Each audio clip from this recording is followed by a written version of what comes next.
So, hey, what is up, guys? एक second. हाँ, so hey what is up guys, आप सभी का फिर से स्वागत है मेरे चैनल साइलेंट कुन में.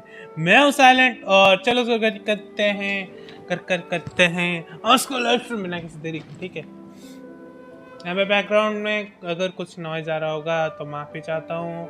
नेचर कुछ भी कर सकता है, कभी कुछ भी नॉइज बना सकता है. ठीक है, हाथी हमारे भरोसे नहीं है और हमारे भरोसे हाथी नहीं है, तो छोड़ते हैं. मैं क्या बोल रहा समझ नहीं आ रहा है तो समझ में आना भी नहीं चाहिए. ठीक है, तो हाँ, आज हम करेंगे फोंटेन वाला आर्कन क्वेस्ट. भाई कितने दिनों से वो पड़ा है वैसे. हाँ, मैं उसको छुआ भी नहीं है. ठीक है, शायद से फाउंटेन वाला आखिरी होगा ना आर्कन क्वेस्ट. उसके बाद मेरे को पता नहीं, I don't know, I have no idea उसके बाद क्या है करके. उसके बाद तो और कोई नया मैप नहीं आया है. ठीक है, तो देखते हैं, जो भी होगा देखा जाएगा. और चलो शुरू करते हैं आज का आर्कन क्वेस्ट. चलो चलो जल्दी शुरू हो जाए गेंशिन, जल्दी जल्दी शुरू हो जाए. हाय हाय.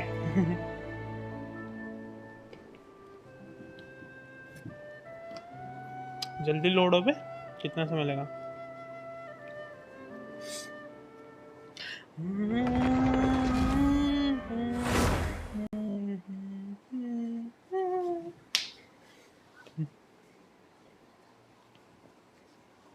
ठीक है ठीक है ठीक है. हाँ, एक सेकंड में चेकआउट करता हूँ एक चीज़. आई नो मेरा वॉइस क्लियर ही आ रहा होगा, कोई देखने का ज़रूरत ही नहीं है.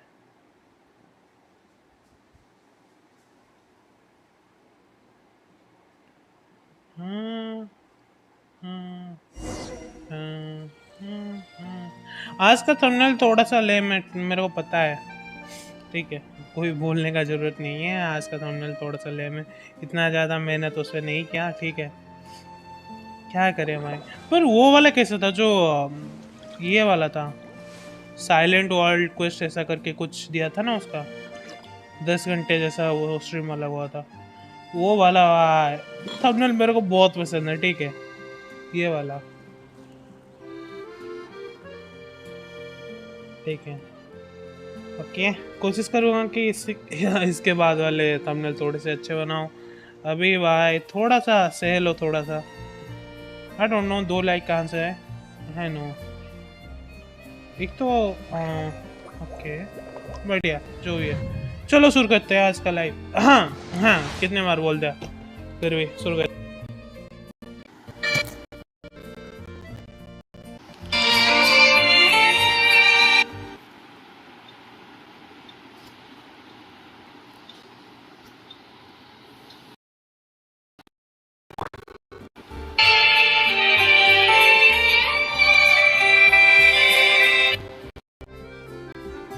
जी यार, सॉरी, एयरकट में अभी दिक्कत आ रहा है, क्या कर सकते हैं. ये वाला करते हैं ना, ये ताज है.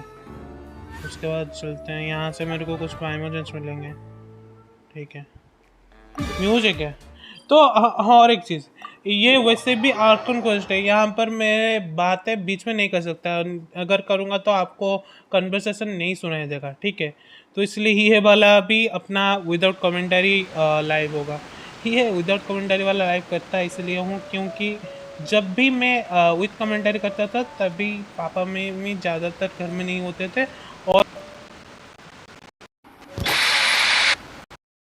और एक चीज़ है कि हमारे घर में अभी कंस्ट्रक्शन का वर्क चल रहा है, जिसके में बहुत ही ज़्यादा बैकग्राउंड नॉइज आता है. ठीक है, उसी वजह से हम विदाउट कमेंटरी करते हैं. ठीक है, ओके, चलो ये वाला अभी मैं माइक ऑफ कर देता हूँ. अभी तो भाई आर्कन क्वेस्ट में बिल्कुल कभी भी वो बातें चलती रहती है. वो वर्ल्ड क्वेस्ट है नहीं कि वहाँ पर मेरे को बात करने का फ्रीडम है, यहाँ पर बिल्कुल नहीं है. ठीक है, तो इसलिए चलो शुरू करते हैं आज का आर्कन क्वेस्ट, ये वाला जो इवेंट का चीज़ ख़त्म करने के बाद. तो ठीक है, चलो मैं अपना वॉइस बंद कर रहा हूँ. Bye. Mondstadt's water is crisp and pure, while water from Liyue has an enduring aftertaste. In Inazuma, the water possesses a depth of flavor unlike any other. Sumeru's water, meanwhile, has a rich and complex flavor. Hey, traveler. Thanks again for all your help. Everything went perfectly. I think I'm gonna stay here for a while and just enjoy the scenery. Sure, no problem. Be my guest.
Melusines are beautiful.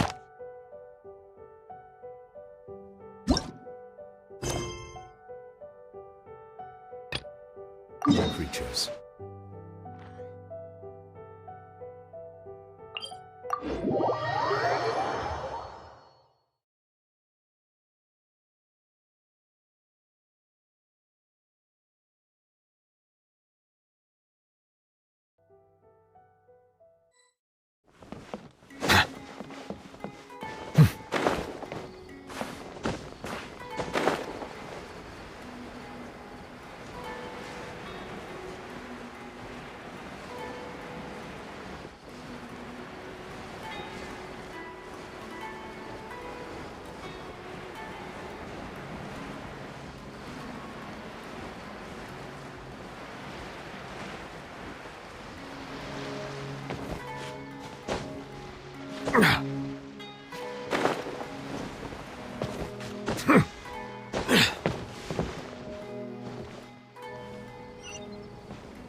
Wait, you're that blonde traveler who's on a journey to all corners of Teyvat, right? Who's asking? Do you need something from us? You bet I do. I was worried I wouldn't be able to find you. I have a letter for you, you see. It's from another Outlander. He was a crafty fellow, let me tell you. Took advantage of a loophole in our mailing system by opting for guaranteed delivery, then filling in the most obscure mailing address I've ever seen. Well, we are always on the road, so yeah, it's pretty tough to get mail to us unless we happen to go to the post office on a whim. So, what address did that person give you anyway? He just wrote, next to a small, white-haired talking fairy. What? So the address is Paimon? Yeah, exactly, right? And if I failed to deliver the letter, I'd have been bound by regulation to compensate him. Really, he got me good. I count myself very lucky that I ran into you here. Of course, here it is. Oh. Come on! Paimon wants to have a look too!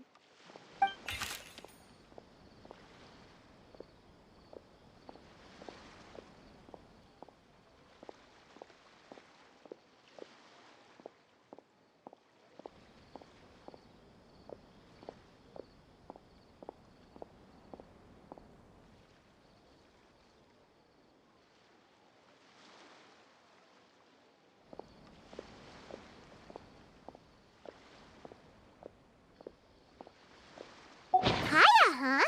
So he's here in Sumeru. Now that Paimon thinks about it, Crafty does describe him pretty well. From what he wrote in the letter, it looks like he didn't think there was much chance of it reaching us. Or maybe he's just being sneaky. Do you think he's making this sound like a miracle of fate so that we'd have to go meet up with him?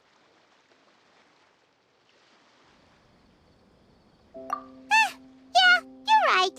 It's always nice to see old friends. The letter says that he hangs out at Jafar Tavern every afternoon. Perhaps we should drop in on him then, huh?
Kaya should be at Jafar Tavern right now. Let's go see him.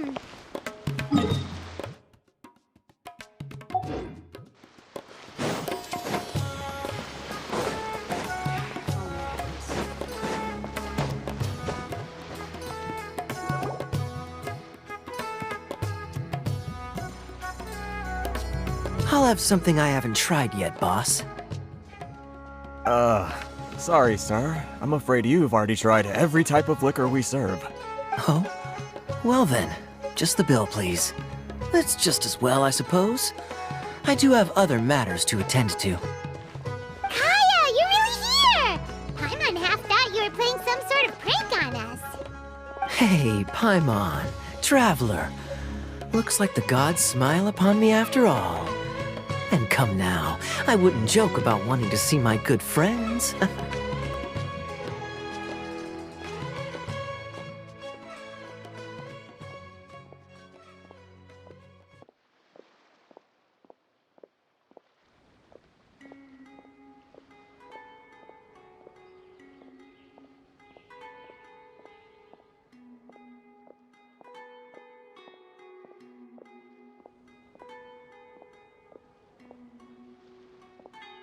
Wait a second. You must be here on official business, right? What do you think you're doing spending every afternoon drinking at the tavern? You itching for a lecture from Jean? Not at all. The acting Grand Master positively terrifies me. Why would I ever do anything that might displease her? The truth is, I'm in Sumeru to learn about the alcohol industry here. So despite how it might look, I'm actually at Jafar Tavern for strictly business purposes. Sumeru's spices are famous the world over, and it's long been rumored that this fine establishment was where a certain very popular spiced cocktail was invented. That's why the Knights sent me, their foremost expert in alcoholic beverages, to come and see if it is as good as the rumors. And how did that go? So far, so good. I'm already in talks with some spice merchants in Port Ormos about some potential collaboration. Yeah, that does sound like a great business opportunity. Guess Don Winery and Master D-Luke are gonna make a tidy sum from this one too, huh? Well, let's not get ahead of ourselves. Whether this lucrative opportunity gets passed along to Don Winery or not depends on how nice I'm feeling. Hey! Using your job to settle personal grievances isn't very knightly, Captain! Oh? What makes you say that? Very sharp of you.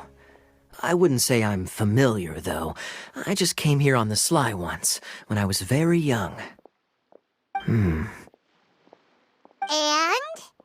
Do continue. Do I have to? When I said we could talk about the old times, digging up my past wasn't exactly what I had in mind. Well, all right, since you're so interested. Like I said, I was very young then. Don Winery had only just taken me in. I overheard my adoptive father talk about sending a team of merchants to Sumeru during a business meeting. I'm sure you'll agree that everyone's curious about their roots on some level. And my roots? They're in Conria, which is said to have been located deep underground, somewhere near Sumeru.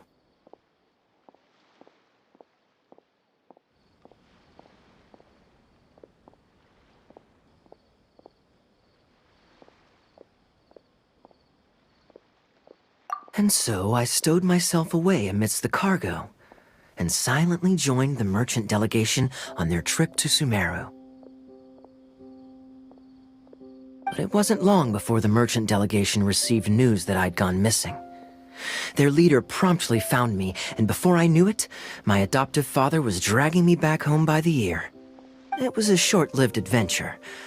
Sorry I don't have a more thrilling story for you. Honestly, not much.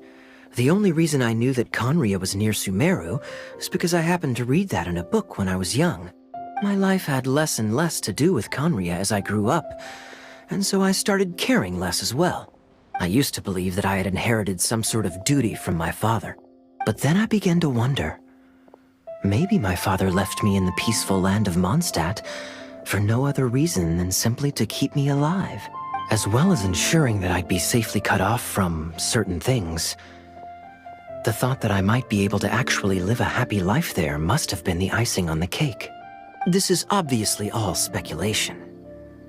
Simply put, I'm afraid that I'm not particularly in the know on this topic. These days, my surname, Alberich, is probably the only link to Conria that I have left. One death afternoon, please, boss. Tell me, what do you know about the significance of that name, Alberich? Dainsleif? Ah, you've decided to join us. I was wondering how long you planned on listening in. I believe I've seen you before in Mondstadt. Dainsleif, if I'm not mistaken. So you remember me. Then we are already acquainted, Kaya Alberich, descendant of the Abyss Order's founder. Huh? What? I take it that you weren't aware of this until now, Kaya. Or you wouldn't have been so forthcoming with your surname. Oh my. That's quite a lot of baggage for a surname, isn't it? Though I must say, it does confirm an old suspicion of mine. I suppose that was why my father left me in Mondstadt after all. I'm surprised that you take me at my word without the faintest hint of skepticism. Well, perhaps what you told me just happens to answer some questions I carry in my memories. And in any case, I recognize your eyes. You're a pure-blood Conrian, aren't you? Very clever. Forgive me for being direct, but I sincerely hope this new knowledge doesn't change anything. If you've already let go of your ties to the past, then keep it that way. Kaya, you're not involved with the Abyss Order in any way, are you? Hey, hold on now. This conversation has taken a rather sudden turn for the deadly serious. And I'm afraid that as someone from Mondstadt, I'm not accustomed to this sort of atmosphere. So what if I know my ancestry? Do I strike you as the type who would be bound by that kind of thing? Relax. I'll be just as delighted to hunt down the Abyss Order tomorrow as I have always been. Either way, looks like we're out of time. I've got a spice merchant to meet in a minute, so I'll leave the three of you to carry on the conversation without me. Well, alright then. You go do your thing, Kaya. See you around. And Dainsleif, no need to listen in from the sidelines next time we meet. Let me buy you a drink. You don't really trust him, do you, Dane? You're both from Conria, but you get on like oil and water. The fact is, I still do not know him well. It would be meaningless for me to jump to conclusions. But can a person truly be unaffected by their ancestry? This remains to be seen. Well, I suspect that they call your sister their princess, precisely because there is a succession of sorts. Oh, so if she was the founder, she'd be the queen, right?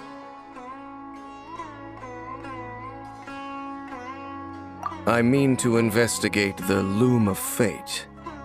Do you remember that name? Yeah, the Abyss Order's evil plan! We learned about that back in Mondstadt. Not new. Not exactly. My memories suffer from erosion. But while I was recovering my health recently, I suddenly remembered something. Your sister. She mentioned the Loom of Fate back when we traveled together. Apparently so. I was also quite surprised when these memories tallied up. I recall that we were traveling to Sumeru when the matter was brought up. So, you're going to the place that she mentioned back then? Correct. At that time, they must have been introduced in one way or another to this concept. If I recall correctly, we were somewhere in Avidya Forest then. Well, what are we waiting for? Let's go! Maybe we'll discover some secret that's lain hidden for hundreds of years! No.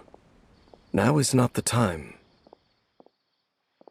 No, it's just, I'm still waiting for my drink. Seriously?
Wait. This place, it's familiar. What about it? It looks pretty normal to Paimon. Was it like this hundreds of years ago too? Yes. The forest has barely changed from how I remember it. There is very little human activity here after all. Let's search the area and see what we can find. Is this a field? It must belong to whoever owns that house over there. But it looks like it's been abandoned for a long time. You could be forgiven for thinking nothing was ever grown here. Or, wait, maybe nothing ever was grown here. It's an extinguished bonfire. Forest rangers, perhaps? Looks like it's been ages since it was last lit. And clearly they put it out carefully to prevent a forest fire, too. That's responsible. Nothing else stands out in this area. All that's left is that building. Come on. Wait, we're just gonna go barging in? What if someone's home? Unlikely. There are no signs of life in this area. We should be able to enter without incident. If you say so. Well, you lead the way then, Dane.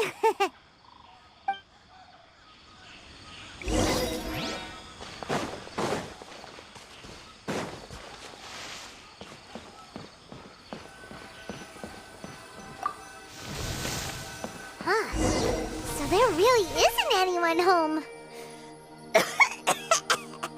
Ugh, this place is so dusty. Paimon bets no one's lived here in years. Investigate carefully. We mustn't miss a single detail.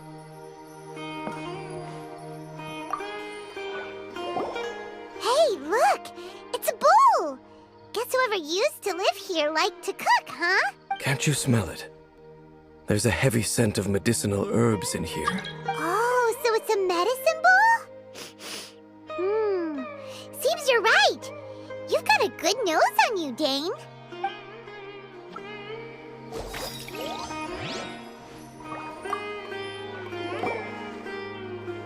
There's a box over here. Why don't we open it? And by we, Paimon means you. Paimon's just scared that whatever's inside might bite her fingertips off. Huh? This is a mirror. It's broken, too. Was this a makeup box?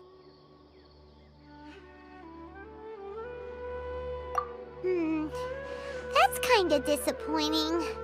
Paimon was hoping we'd uncover some super big secret, especially after Dane talked this place up.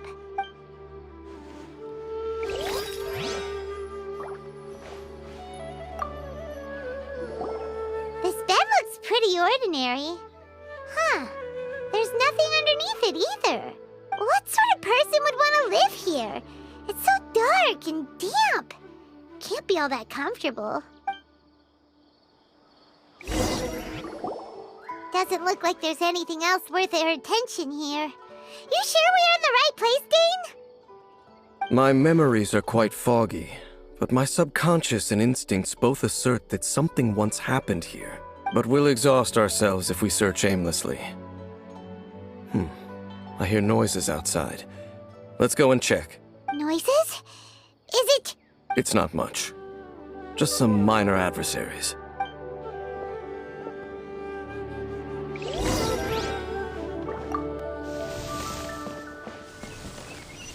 Monsters? Wow, Dane's ears are sharp, just like his nose. He's in surprisingly good shape for a 500-year-old. Although for someone who's as full of surprises as Dane, it's hardly a big deal. Anyway, let's beat up these monsters!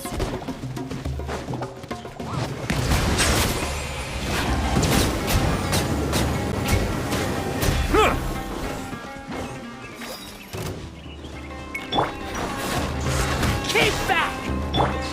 Silence!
Let the mighty be humbled!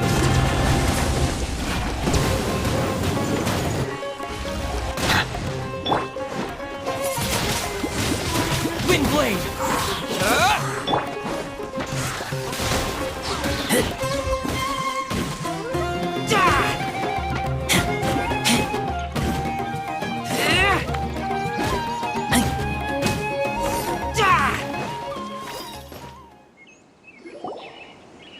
I doubt that the appearance of those monsters was wholly random.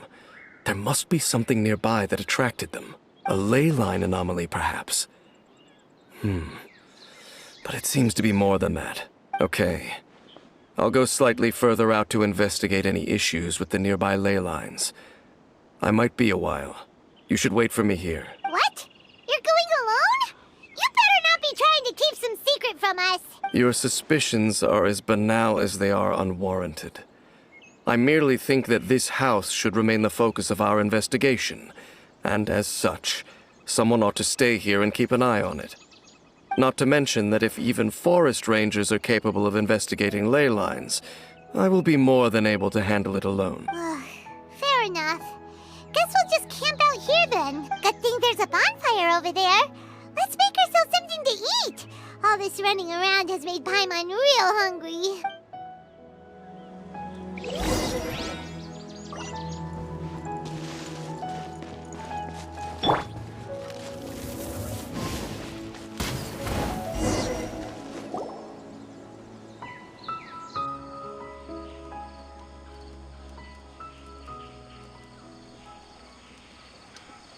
Your cooking is as good as ever.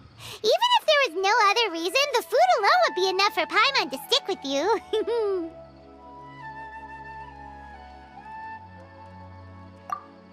Changing the subject, Dane's taking forever. He said that there might be an issue with the nearby ley lines. How bad do you think it could be? We came together, but now it's back to just being the two of us again. You know, now that Paimon mentions it, we really have spent lots and lots of time together, haven't we? So, don't take this the wrong way or anything, but, do you ever get tired of Paimon being around? Oh, you stop it! Now you're embarrassing Paimon. So, next question. Don't know if it's okay to ask this, but Paimon's curious. What was it like traveling with your sister? The stars? Wow.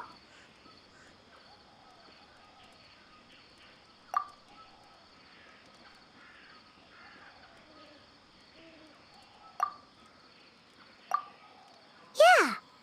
Paimon understands. Being separated without even knowing the reason why, it's just terrible. But we'll find the truth together. Sure as Paimon's your guide.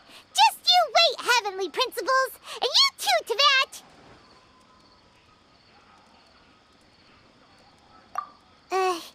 You know what?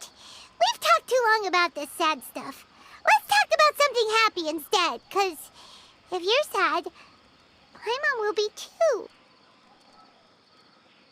All right. It's getting dark, so why don't you rest? Paimon will take first watch. Don't worry, no monster's gonna come and eat you up. Oh, come on! Don't say that! Paimon just wants to look after you for once. Nighty-night. Go on, shoo! Off to sleep!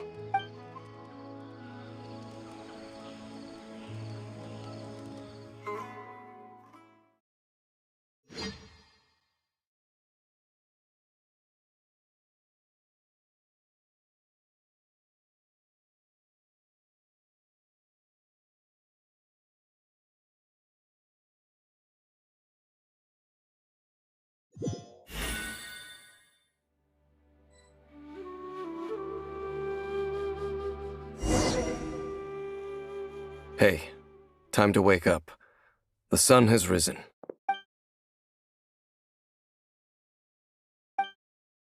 What a deep sleeper. You do know that we need to... Tear stains. You dreamed of your sibling last night, didn't you? All right. Rest here a bit longer then. I'll head into the forest to investigate.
Halt!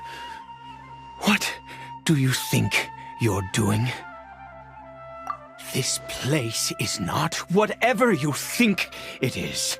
Nor should you be poking your nose into my business. Begone!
Your travel companion? You mean the one that was keeping watch by your side last night? Your companion departed for the forest early this morning. That much I saw with my own eyes.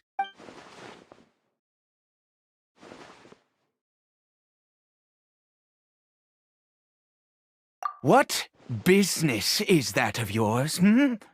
All you need to know is that I claimed this place first, and what I do here is none of your concern. Do I make myself quite clear? Leave!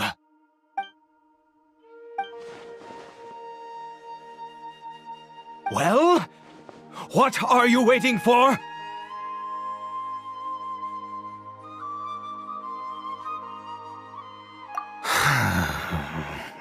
If you must, suit yourself. I've been observing you, and you don't look like a forest ranger, nor someone from the academia. Still, I'm warning you, no funny business. Promise me that, and you can do as you please. Okay, fine. Whatever. Just move aside. I'm heading in. You... Oh, go on then. Have it your way. I knew I wasn't going to be able to hide this anyway. Just come in. But no overreacting to anything you see in here, okay? You understand me? Come on then.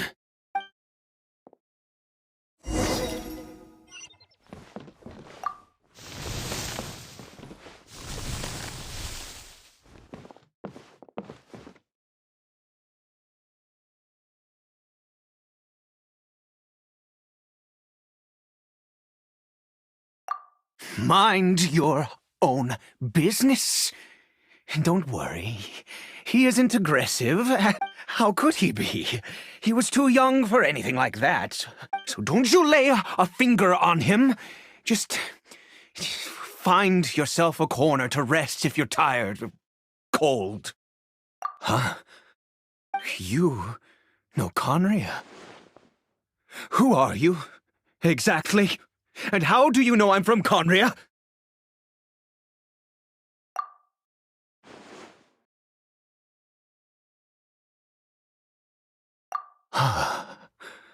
Do you worship a god, traveler?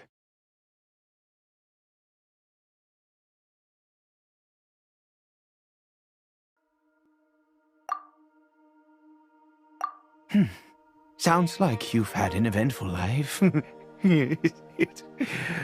All right, well, my name is Ida, and you are correct. I was once Conrian.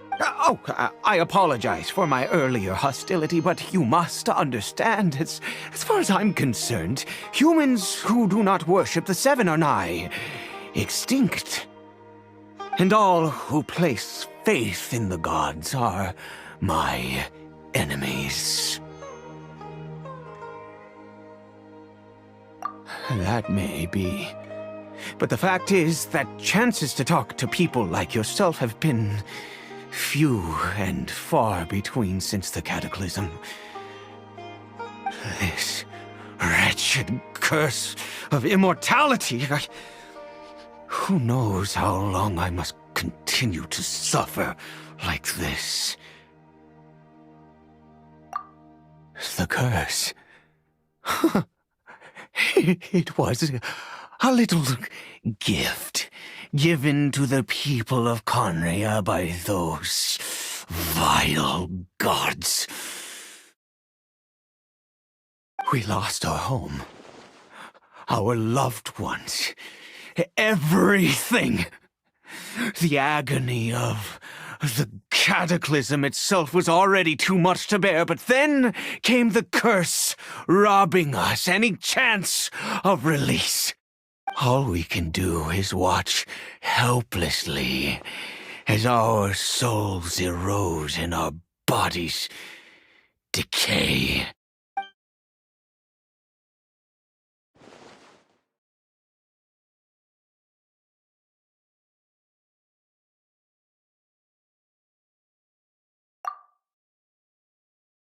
Because although Conria began with a single bloodline, it was a home to others too.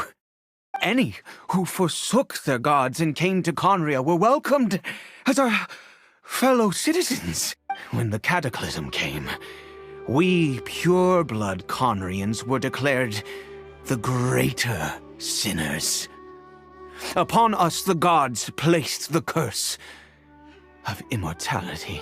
But those whose ancestry belonged to the domains of other gods were punished with the curse of the wilderness as they fled, turning them into monsters. He is Kari Bear, my illegitimate son. How times have changed. I can say that out loud with no consequence now, but it was once a matter of unspeakable shame.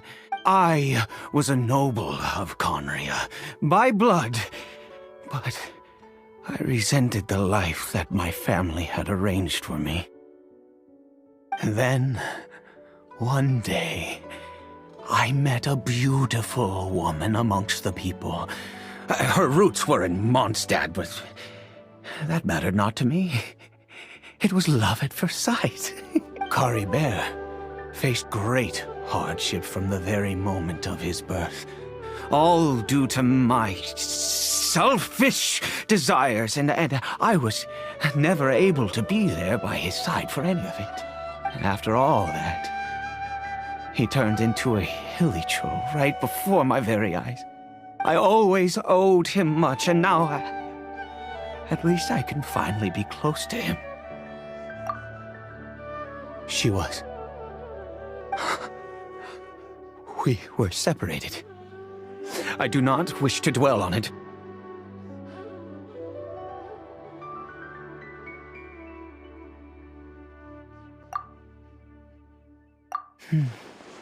It could be worse. I suffer the pain of loss because I once had everything I could wish for. And now that I have lost almost everything, the little that remains I see with new clarity. If nothing else, at least I still have Kari Bear.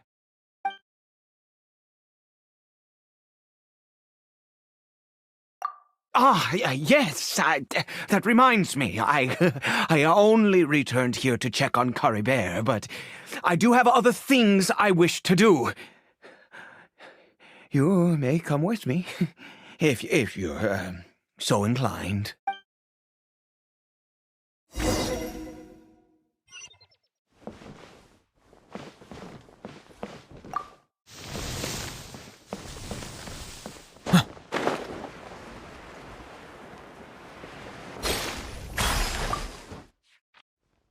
Over here.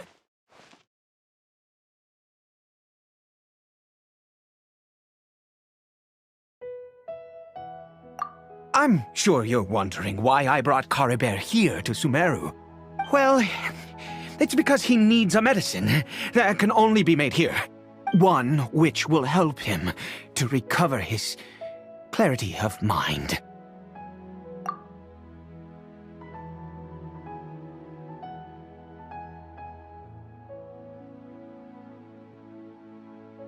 I do not hope to break the curse. I am well aware of my powerlessness against the punishment of the gods. But it is said that this medicine is imbued with the power of Sumeru's god of wisdom and can awaken the mind from a state of deep stupor. It has been used in the past to treat cases of mania. I believe that it might just work. I read about it in a book. From the Royal Library of Conria. It was banned. I mean, since this medicine requires the power of the Seven to work.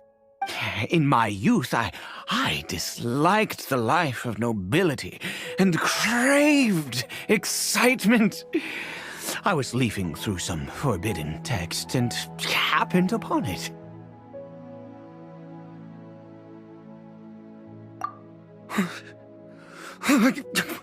What other choice do I have? What exactly would you have me do? The gods have already punished us. What does one more sin matter now?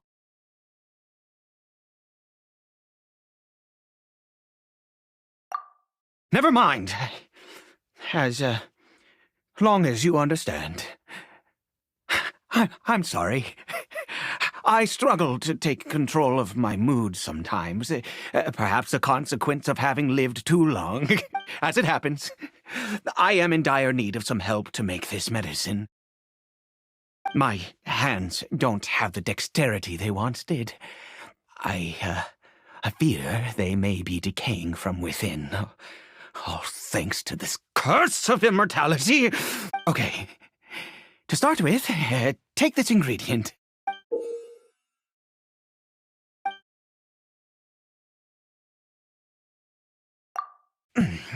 Also, do you have any, of Sumeru's regional specialties on hand? I believe they're called Kalpalata lotuses and Sumeru roses. Oh, wonderful! Oh, in that case, we have everything we need. This is the method for making the medicine. You just need...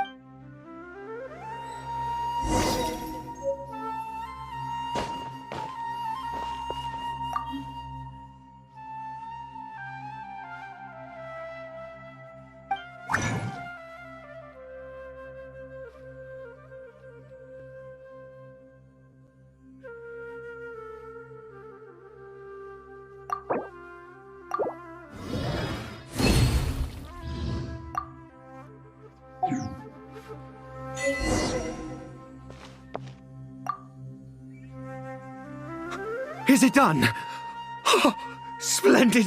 Let me see. In all honesty, I do not know what the end product is supposed to look like. The banned book didn't feature any illustrations. Well, the moment has finally arrived. Curses. No!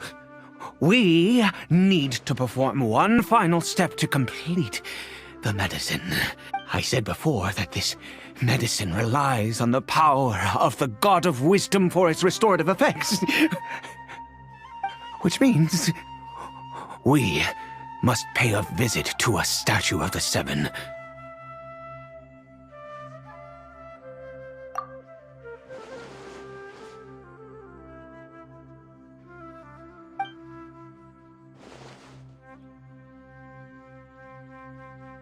Let's go.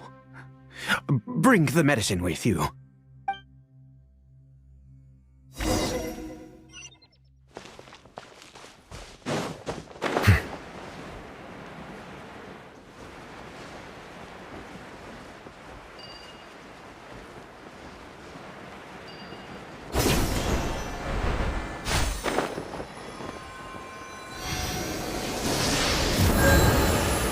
Look at this statue. How can I bow before this thing? God of Wisdom, look at me! I will utter no prayer, nor will I sing your praises. You and your kind destroyed my home, wrought unfathomable suffering on my compatriots, yet here I stand before you. You cannot mock me more than fate itself already has. God of Wisdom, I seek not to disavow myself of the sinful blood that flows through my veins. I wish only to beseech you to have pity upon a young and unfortunate soul, my son, Caribert. He was turned into a monster before he had the chance to witness anything beautiful in this world. This is no fate for a child. If everything the gods have done was in order to have the impious people of Conria bow their heads, then I bow to you now. I have given up all I ever stood for. All I ask is for a tiny miracle. For Caribert to see this world once more. Please, God! I beg of you.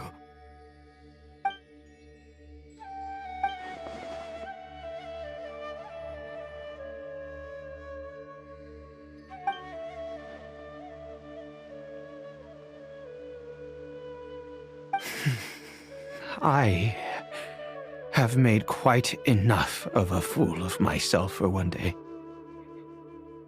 Let's go.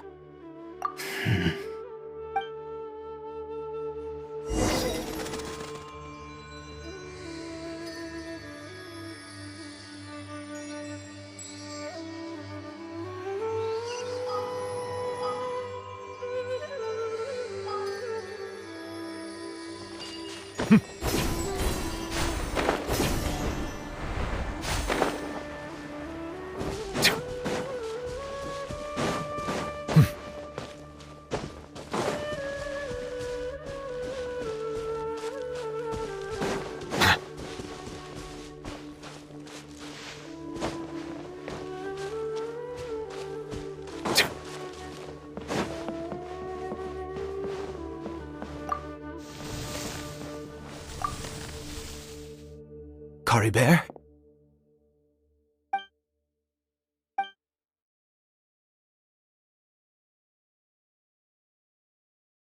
Well, we've prepared the medicine. We might as well try it.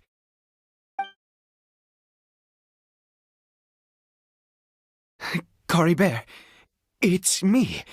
It's your father. Caribert. Caribert, please say something.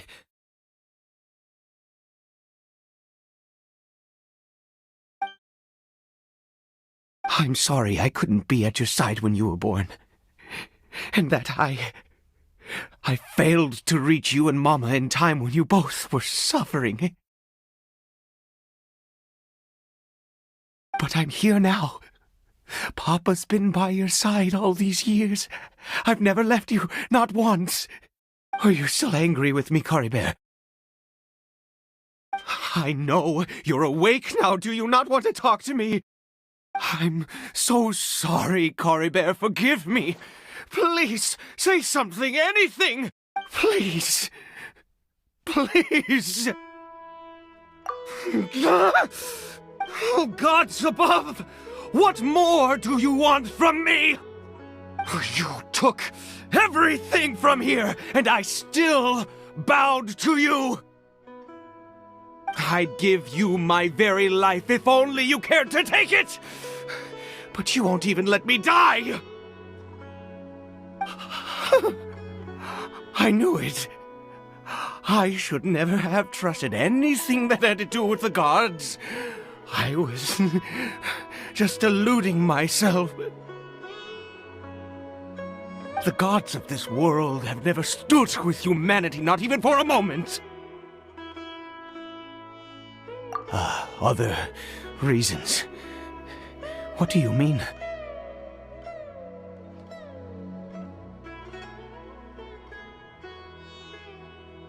Huh. You really think so?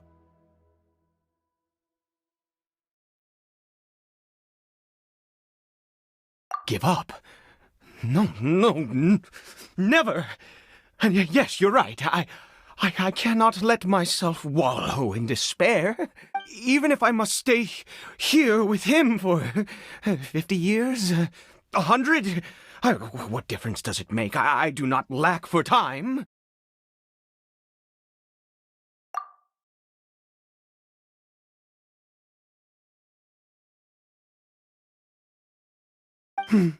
Let's go. We'll make another dose. The most crucial ingredient in this medicine is the unusual mushroom, which makes things complicated, but not impossible. I grow them in that field. The details don't matter, right? Curb your curiosity and just do as I instruct. If you truly wish to help me, that is how you can do it. There is a waterfall near the statue I prayed at. I need you to collect some water from there around 2 in the afternoon. I'll be here watching Curry Bear. Once you're back, I will make some fertilizer for the mushrooms. Good. Then please head over when the time comes.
Ah, you're back.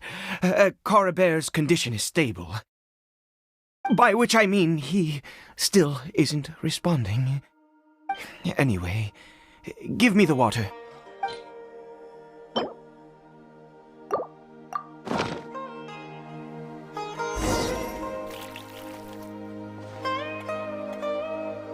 I need you to stand guard here for a while. Whatever you do, don't let any forest rangers approach the house. Understand? Ah, good. I'll be back soon. The fertilizer won't take but a moment to make.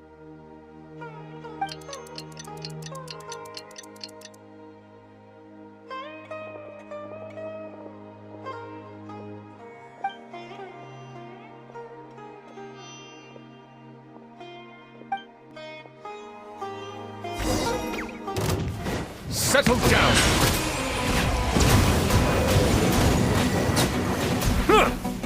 With the wind!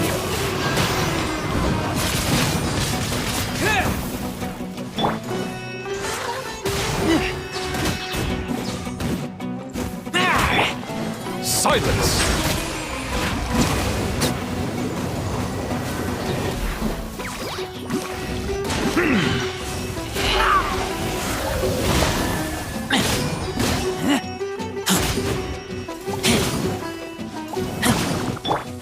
Bow your head.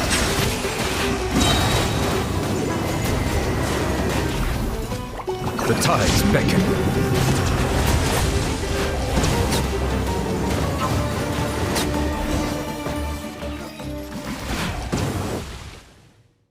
What happened? Was it monsters? Oh, thank goodness you were here. I couldn't have taken them on all by myself. I'd have to hide and wait until they were gone. Oh, yes, I've got the fertilizer. The effects can take some time to kick in, so let's get on with it.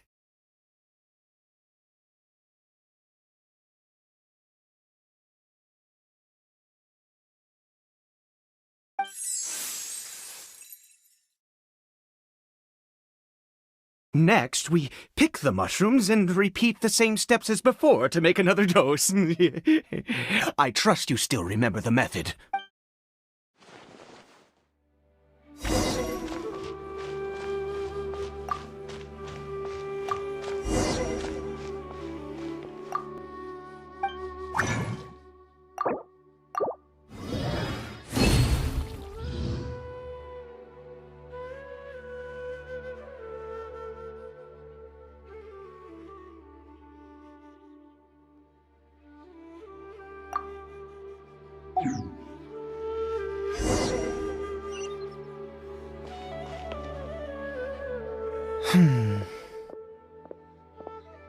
Oh, sorry. I just, after resting in this field for a while, my thoughts began to wander. I have been so very wary for many years. If only I could fall asleep here in this field and never wake up again.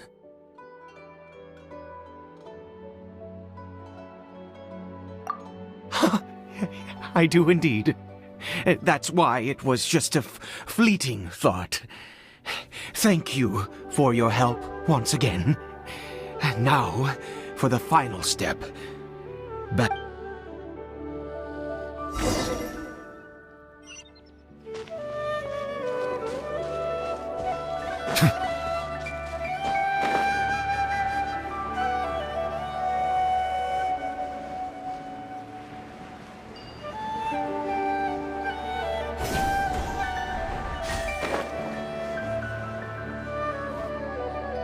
We're here. Let's begin.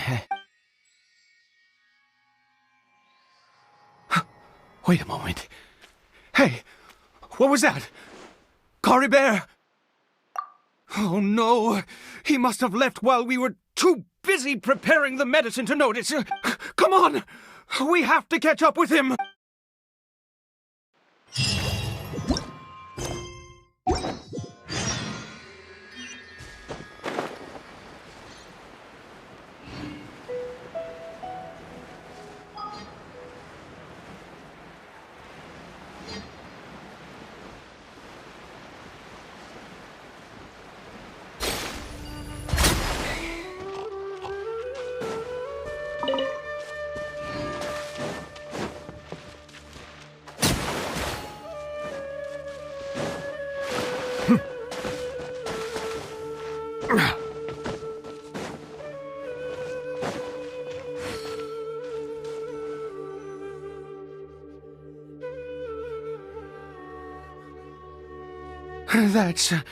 That's not Cory Bear.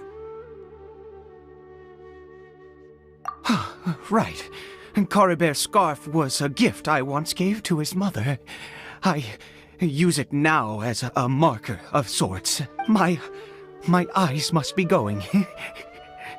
How could I not recognize my own son? This decrepit body of mine. Yes. It doesn't seem interested in us in the least. It seems intent on walking in that direction. Where could it be going? Yes. The more we know about hilly churls, the better.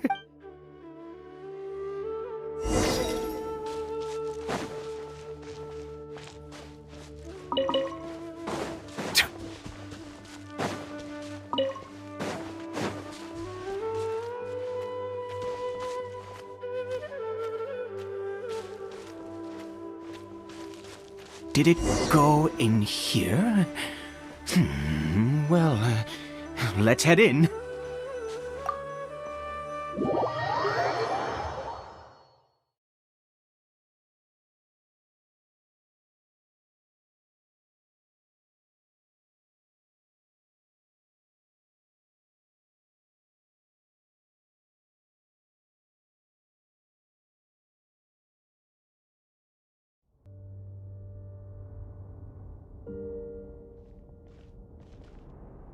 What a ghastly place. Has it always existed? I swear I've never noticed it before. Huh. It looks like they're, worshipping. Sometimes walking, sometimes kneeling in worship, and it appears to be in earnest. I've never seen anything like this in all my life. What in the world does this place conceal? Oh, there's only one way to find out.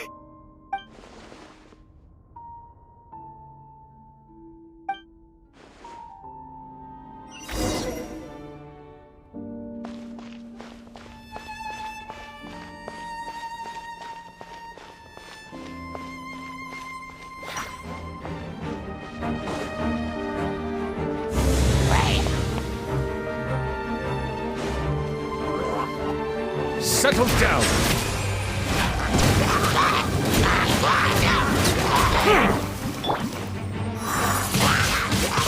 Windblade!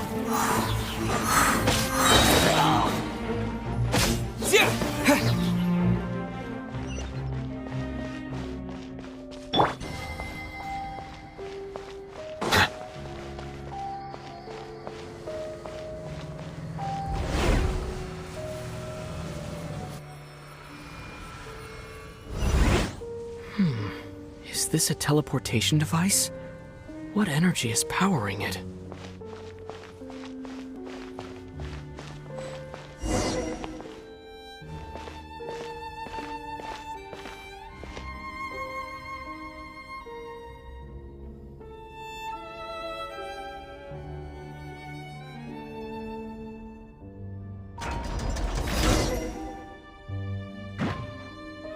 Let it rain.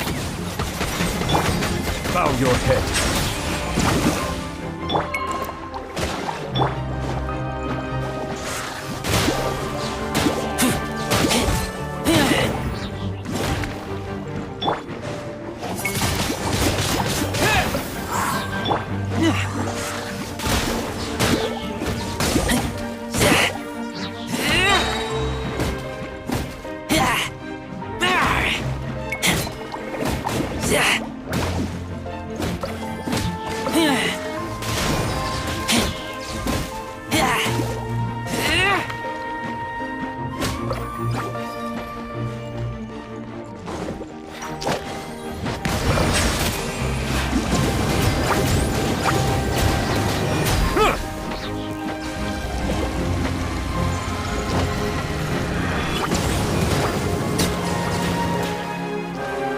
Settle down!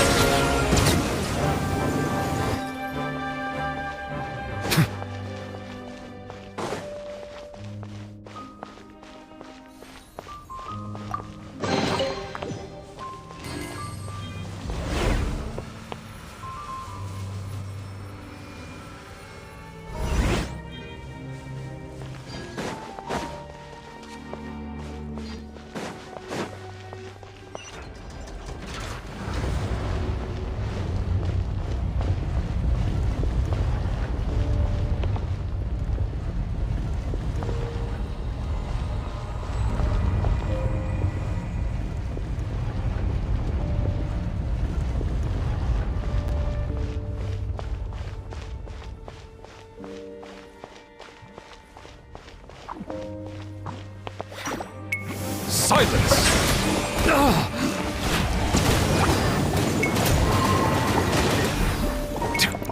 Let the mighty be humbled!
Justice is blindsided. How did I get on the ceiling? Did the room turn upside down? Or gravity itself?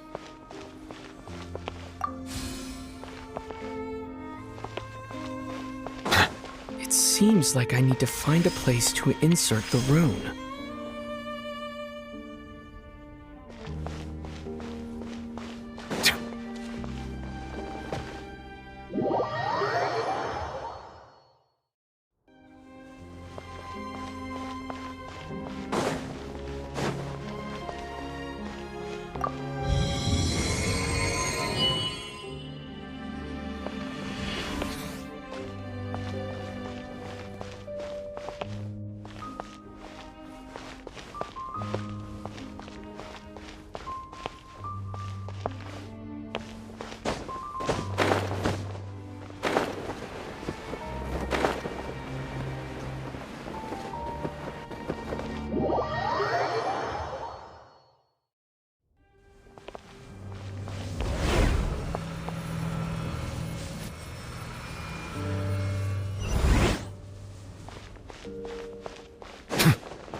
Humans, fate has not granted you the right to enter this place.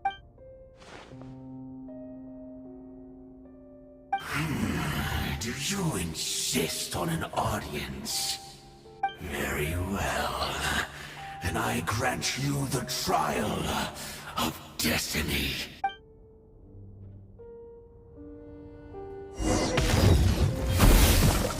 Bow your head.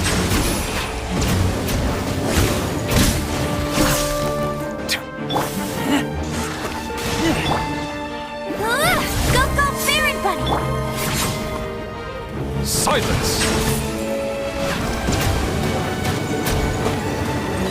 Feel no more! Foolish mortals! Bow your head.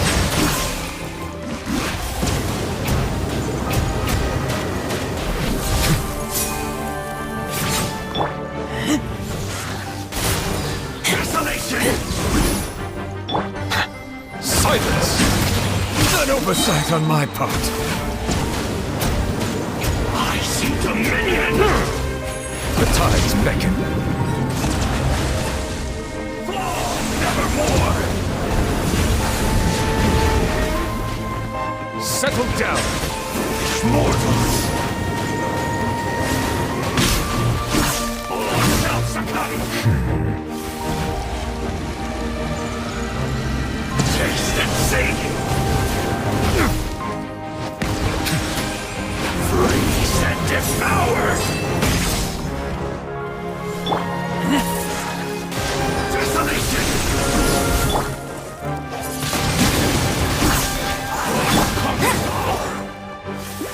Get him! In the storm!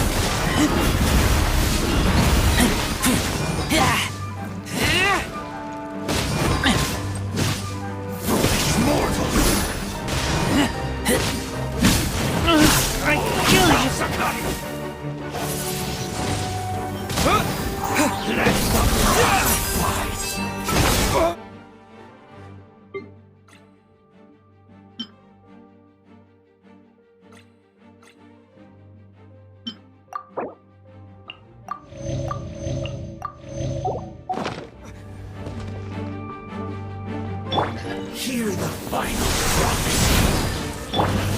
Bow your head. Desolation!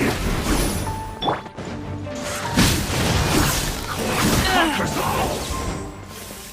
No one escapes my sight! Foolish mortal! All shall survive! And devour! Who was that? He was...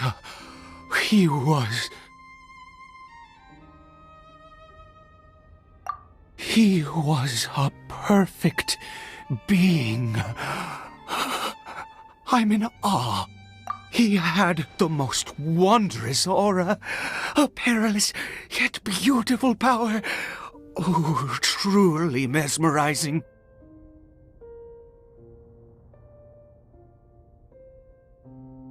And yet, you were able to defeat him. Oh, your strength is greater than I had imagined. Let's continue on.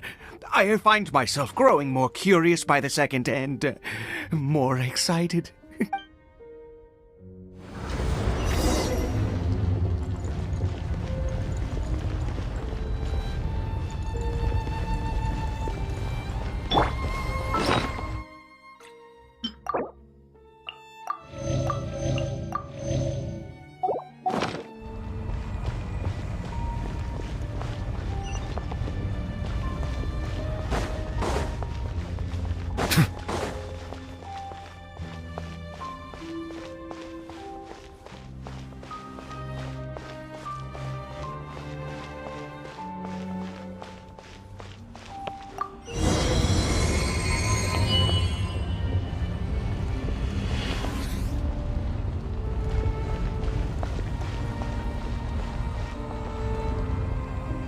I think we've made it to the end.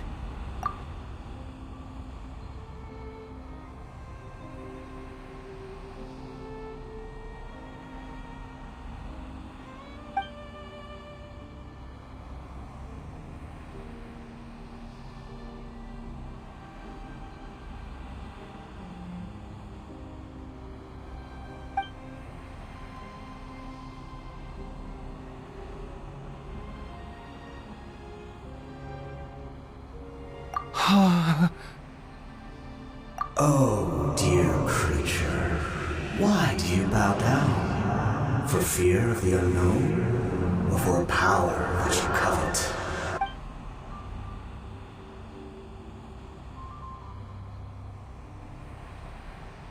Oh, dear creature, why do you bow down? For I am no god, I am but a sinner. You are like a flower, born in sin, yet pure, spotless. I know your fate well. You need no longer hold back your resentment, nor accept the countless lies. Go forth, become a transcendent one. Rise beyond the fate bestowed upon you. And I shall shed a tear at the end of time, as I gaze back upon your life.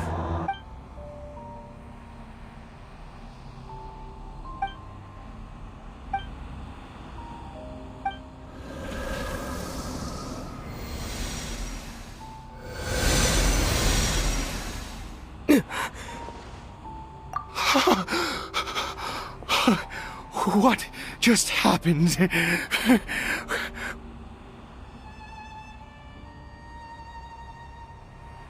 When I saw that thing, my heart was instantly at peace. I was overcome by a sense of awe or joy, perhaps.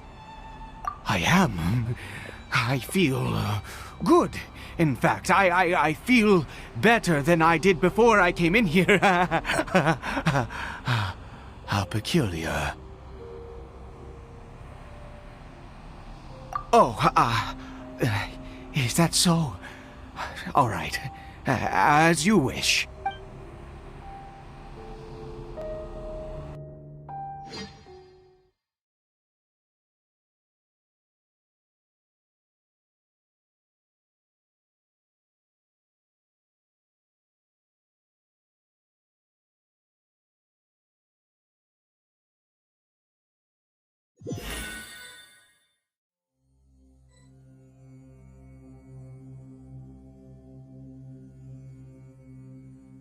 Cory Bear!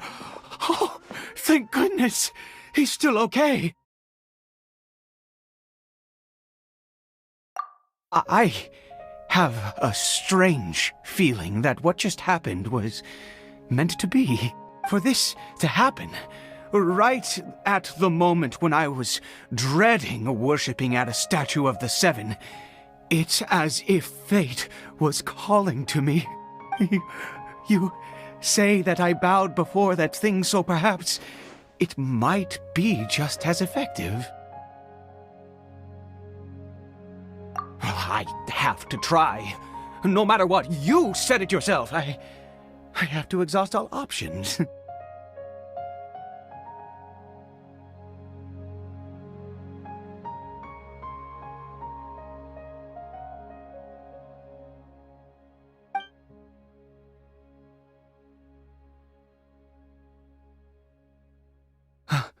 Cory Bear?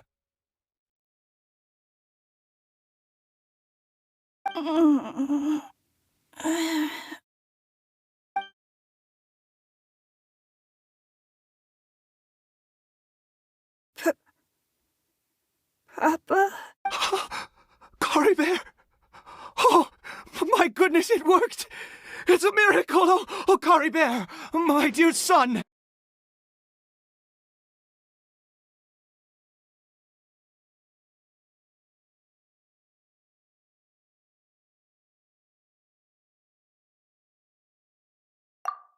You see? It worked! Cory Bear can speak again! Where's Mama? Mama is... Cory Bear, look at me. Do you know who I am? Of course. Your Papa. Yes! Salvation! Sweet salvation! Yes, yes! This is what this feeling is. How do you feel, Cory Bear? Are you fully awake now? Yes. It feels like I just woke up from a long, long sleep. I dreamed that I was hiding in a little room. I didn't dare go out the whole time, and I didn't want to either. Wait. My body! What happened to me? Is this me? Papa? What's happened to me? Don't panic, son. It's just... While you were sleeping, we went into a fairy tale world.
There's no more Conria here. No more home. But, do you know what that means? No more red sky. No more end of the world. In this world, you have to be a little monster, but you get to stay with Papa forever. Am I dead? No, of course not. Look, Cory Bear, you still have Mama's scarf on your arm. That means she's watching over you, protecting you. So how could you be dead? Really? Yes, really. You've only just woken up, and this must all be very confusing for you. Just rest here for now. Things will get better. Oh, and you have to promise me something. Never take off your mask. Understand? Whatever happens, you mustn't take it off. Okay, Papa. I won't. I promise. Not since that day have I been so glad as I am now. I can't believe this is really happening. I knew that placing my hope in the Seven was a waste of time. I even worshipped at one of their statues like a common fool. Never before have I humiliated myself like that. Once a murderer, always a murderer. I was naive to think that the gods who conspired against us would ever offer redemption. But the god we saw in that cave, now that was a truly mighty god. Nothing like one of the Seven. That wondrous power, it was truly enchanting. Surely that must have been the reason I bowed down. Now then, after one beseeches a god, and the god responds by answering their prayers, should they, do something to show their devotion? Piety is hardly my area of expertise. But surely I should honor the god that has honored my wishes. A sinner? Oh, don't be absurd. You don't know a single thing about him. How dare you utter such blasphemy? You and I have both witnessed his divine power. When has the Seven worked a miracle like this before? Never! He is a god, mightier than they, and yet you would call him a sinner. Oh, preposterous! No matter. Believe what you will. You cannot shake my faith. I am going to pay my respects with or without you.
Be sanctified. Silence!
Impossible!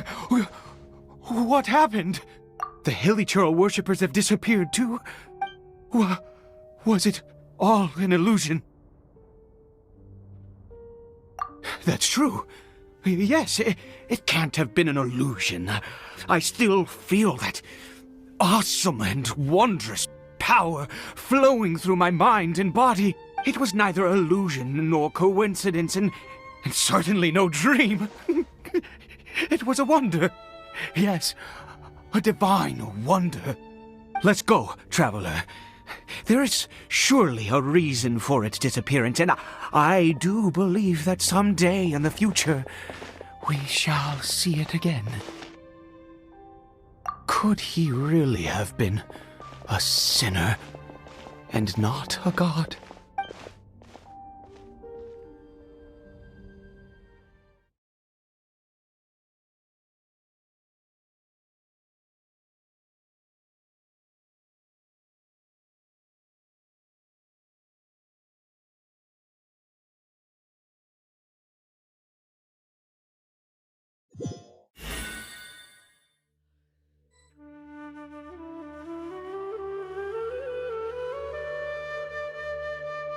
Kari Bear?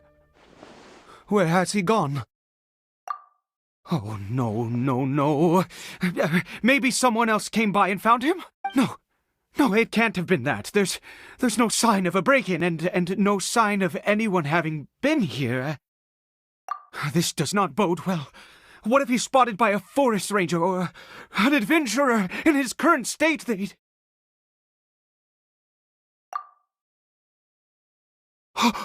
Wait a minute. This isn't how we left it.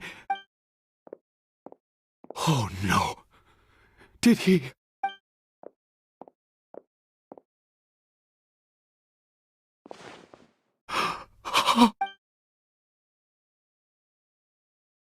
The mirror! It's broken!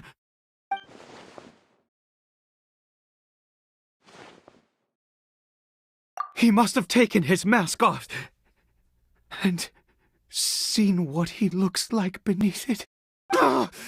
If he'd just done as he was told! We have to find him.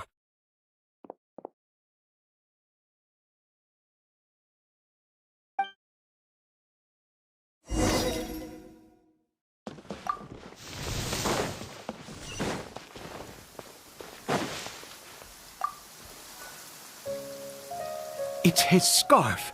He dropped it. Looks like we're going the right way. Come on.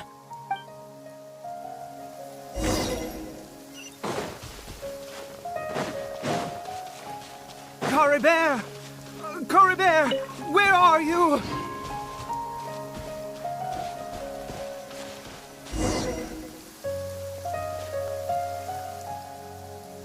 Curses!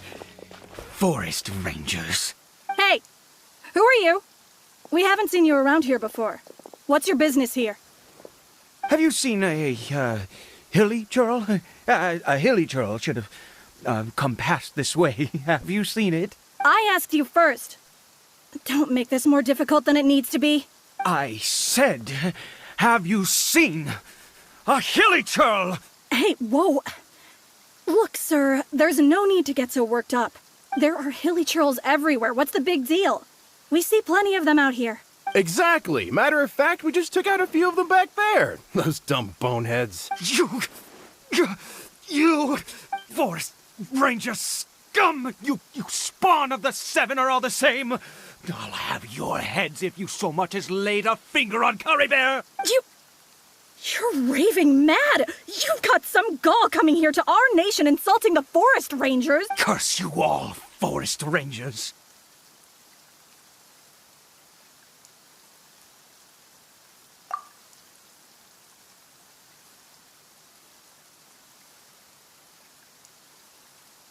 I don't get it. Why make such a huge fuss over a few hilly churls? Makes no sense. He'd only just regained his mind. How could you do this to him? So tell me, forest rangers, did you really spare none of them? Did you really take out every last hilly churl you saw? Jeez, you're really not gonna let this go. Fine, you weirdo. If you must know, I happened to cross paths with a solitary hilly churl when I left the team to, use the toilet. I was frightened at first, but it didn't seem to have any interest in me at all. It was just bumbling along in that direction, so I left it alone. Yes! Wonderful! Wonderful! Let's go! Wait, you're leaving? Not even a thanks for the info, goodbye?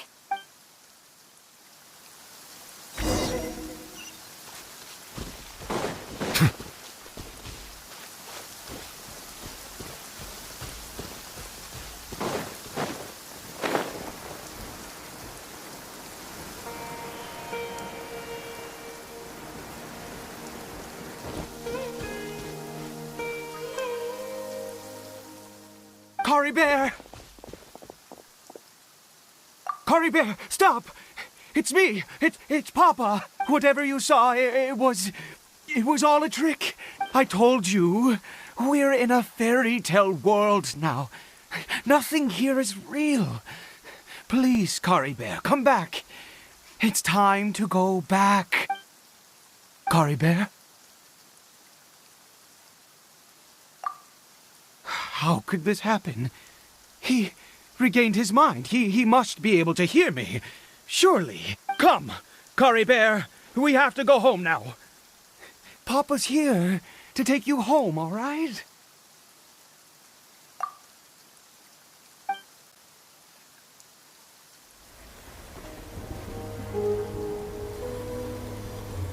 Papa? Curry Bear, Papa, I can't take it. please, Curry Bear. It's my fault. I'm so sorry. If only I'd known. It's all too much. Papa?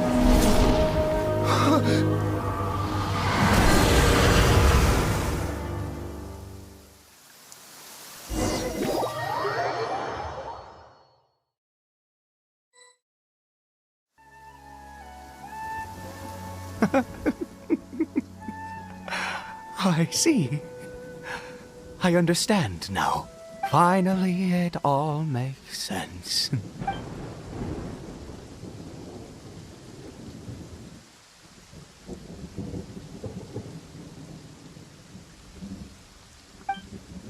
Ah, Traveler, you're awake.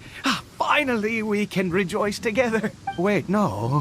Why am I still calling you Traveler? Oh, I have known your true identity for some time now.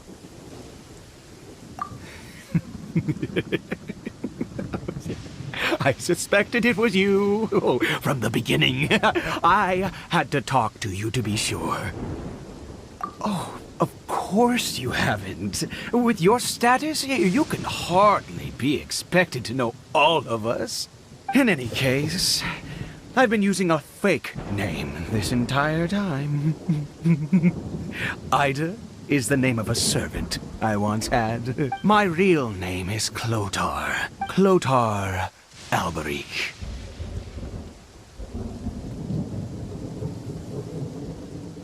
You saw it too, didn't you?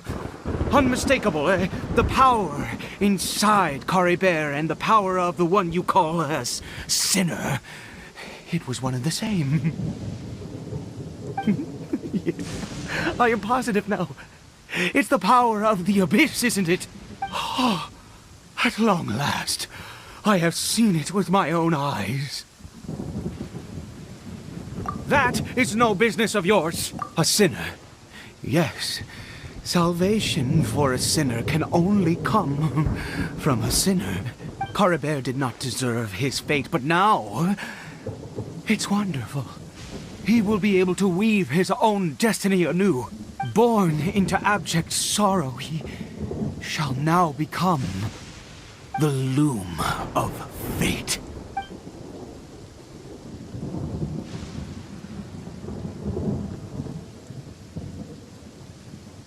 Huh? Sinister. Dangerous. Oh, I never imagined that you, of all people, would deny the abyss. How ridiculous! We once believed that you would bring new strength and hope to Conria. To us, you were the abyss. A wondrous mystery far beyond our imagination and comprehension. And the one who controls the abyss can control everything. We yearned for that future. We looked to you to take us there. But what did you bring us instead? Oh, Princess of Conria.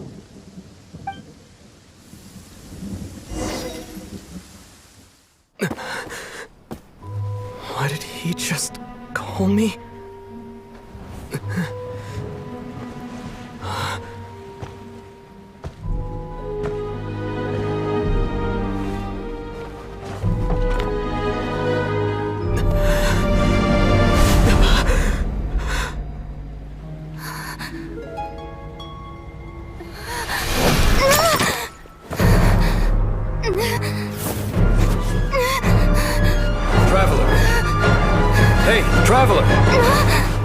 Traveler!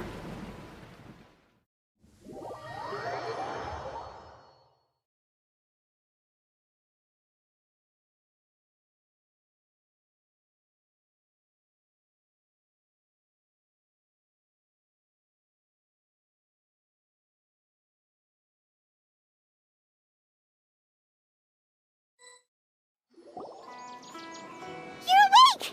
Oh, thank goodness you're awake! Paimon was worried sick! Traveler? Traveler?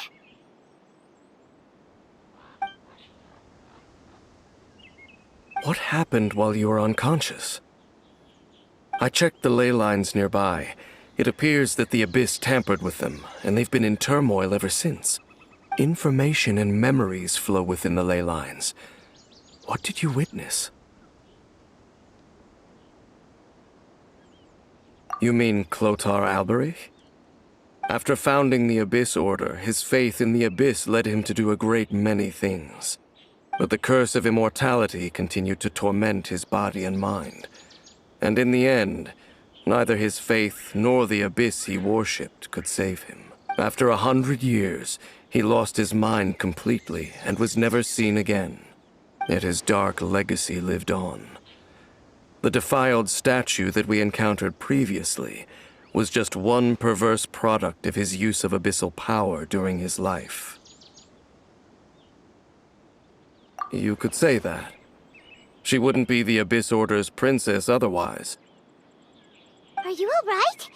You have a troubled look on your face. What happened?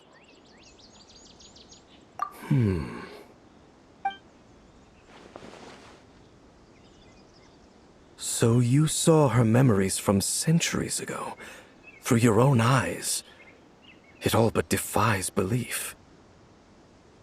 Still, as I'd suspected, The notion of the loom of fate did indeed rear its head during that time, and it seems closely connected to Clothar Alberich's son, Caribert, and what happened to him.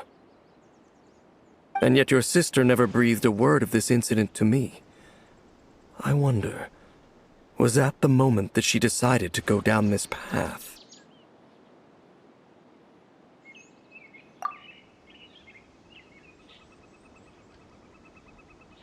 Indeed. Clearly, this series of events sparked a long period of deep contemplation. This was where it all began. What is it?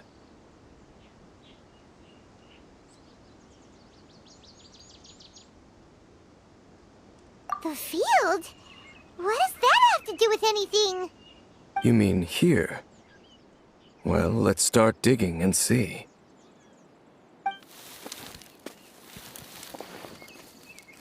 You scared the Duke out of Paimon! Did you rebury them yet? A male and female skeleton, buried together. Interestingly, the male skeleton appears to have been interred much later, and it's holding a silk scarf in its hand.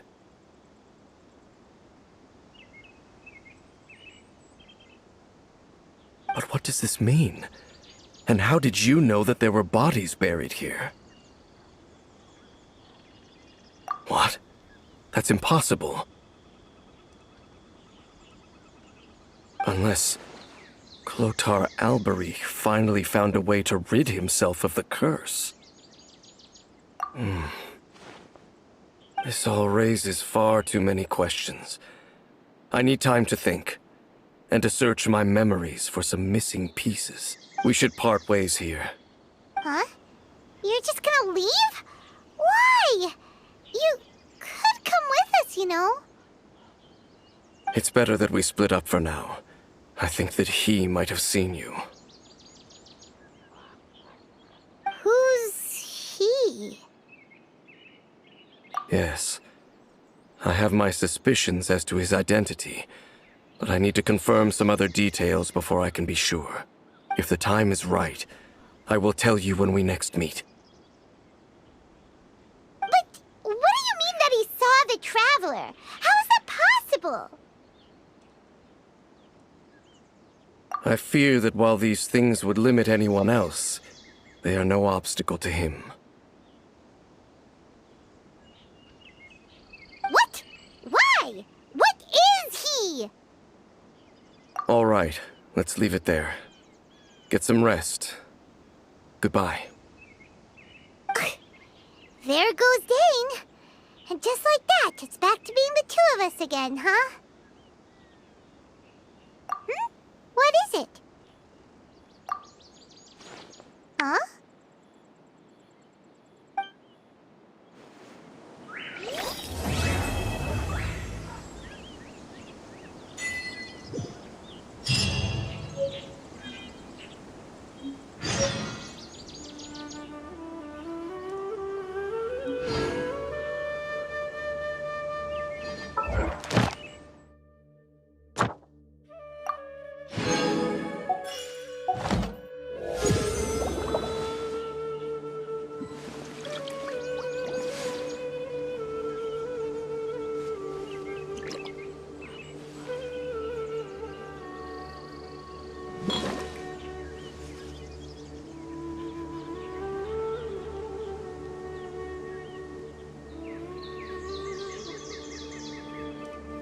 Water comes in many flavors to the discerning palate.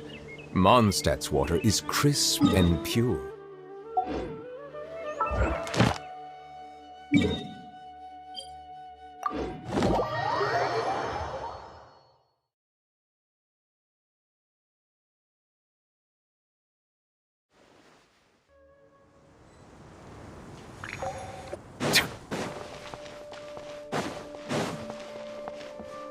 Ad Astra.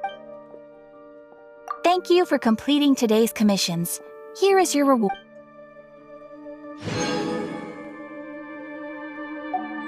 Ad Astra.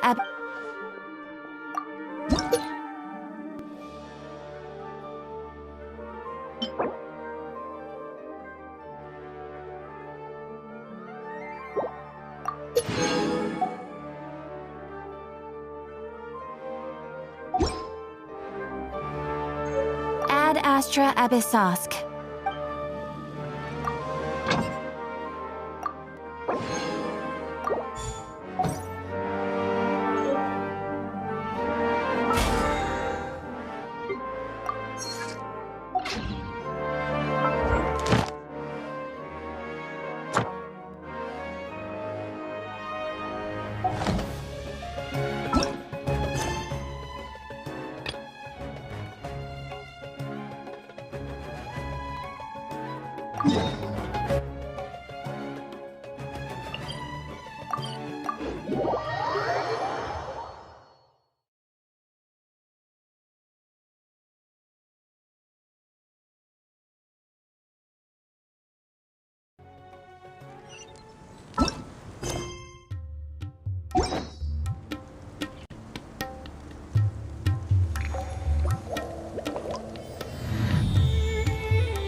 Melusines are beautiful creatures.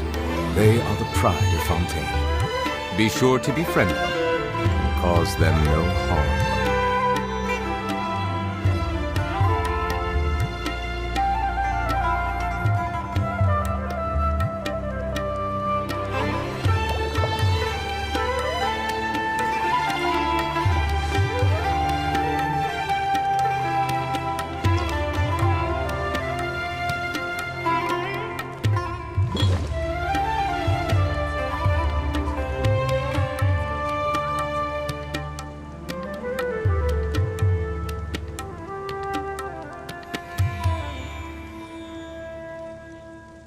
Water comes in many flavors to the discerning palate.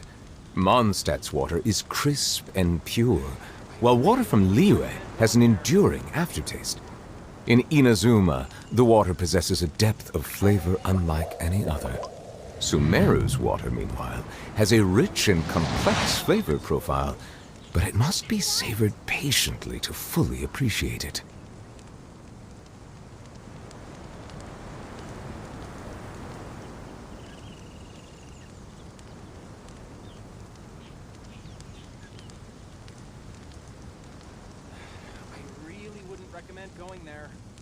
Melusines are beautiful creatures. They are the pride of Fontaine. Be sure to befriend them and cause them no harm.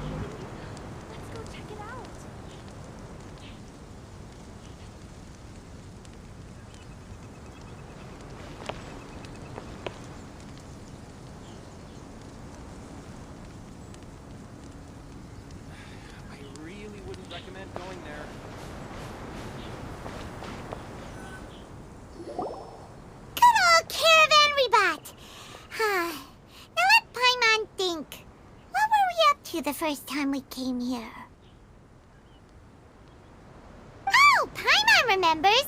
Nahita's consciousness had been trapped by the doctor, but we followed the clues she left behind to help her.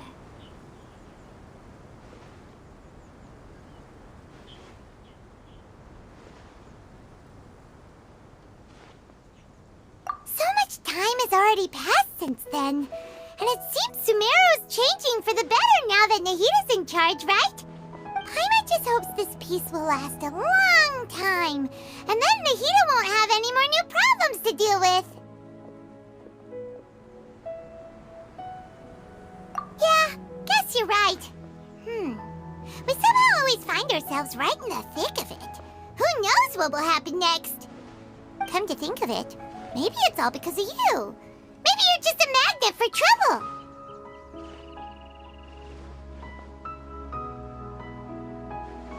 Huh? Me? Before Paimon ran into you, Paimon never ran into any trouble.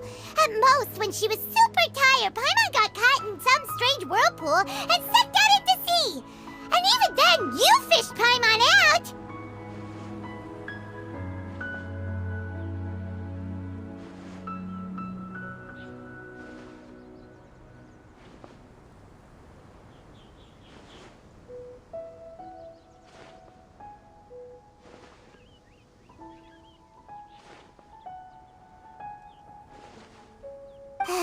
Anyway, for Nahida's sake, maybe we should think about heading to our next destination for now.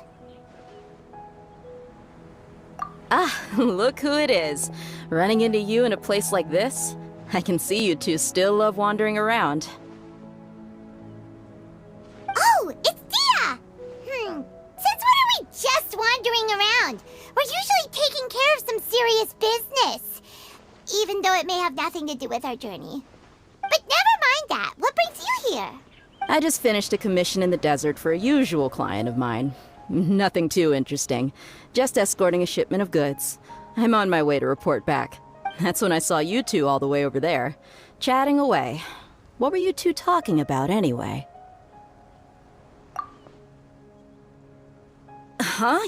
You serious? Can't say I saw that coming. But you are travelers after all. I guess you'd never stay for too long in one place. Bumping into you like this will become a rarity. I'm starting to feel sad just thinking about it. Hey, how about I gather a few mercs to escort you two? What do you say? Thanks, but no need. Oh, Paimon had no clue you'd miss us so much. But don't worry, we'll come back to see everyone when we get a chance. Sounds good.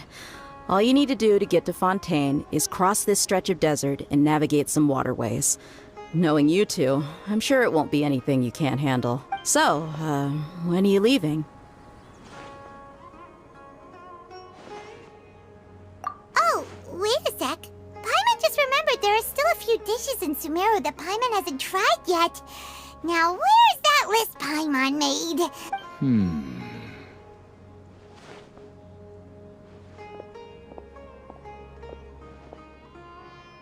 I see.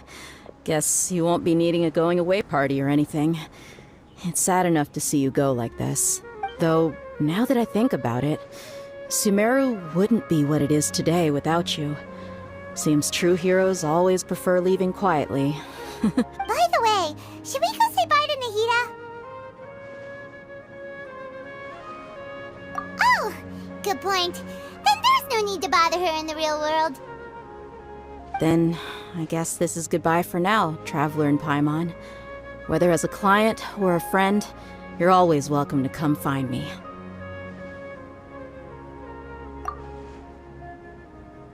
Goodbye, Dia. Bye-bye, Sumeru.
Fontaine's port. Wow. Everything looks so advanced in Fontaine. Paimon's heard that the industry here is extremely developed, and there are all kinds of unusual machines.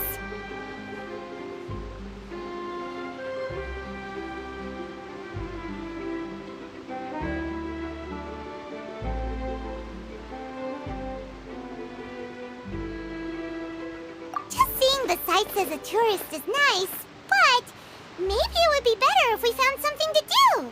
What do you think? Good idea! Nahida gave us loads of useful information. Seeking out the Seven is probably still our best source for information at this point. Yeah! The more we can learn, the better. So, what do you think the Hydro Archon's like? Will we get along?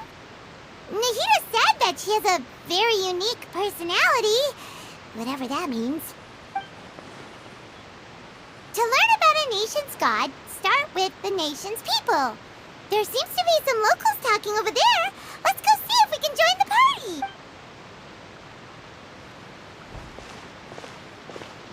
party. If you ask me, it's a tragedy how things ended for him. Clearly, he was a pretty decent person. Yeah, I didn't expect that kind of ending for him. I thought he would at least fight on a little longer for his family. I was expecting a sudden plot twist, but it's a pity that it never happened.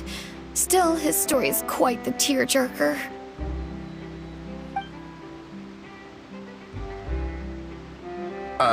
Excuse me. Can I help you too? I couldn't help but notice you standing here listening. Hi. We're travelers new to Fontaine, and we had something we wanted to ask, but you seemed to be really busy talking about some kind of play, so we didn't want to interrupt. Play? Oh, no. We're talking about something that really happened. In fact, it's a case that was just heard a few days ago. Really? Like, a real trial? But the way you were talking about it and the words you used just now made it sound like some kind of story. Well, good tales are often based on true stories, aren't they? And what you see in reality may also be someone deliberately putting on an act while harboring ulterior motives. Whether something is true or not simply isn't that important. The main thing is whether the story being acted out on the stage is splendid enough. Oh, but it looks like you're not from around here. You probably don't know that the Fontaine Court of Justice is called the Opera Epiclese, or more commonly known as just the Opera House.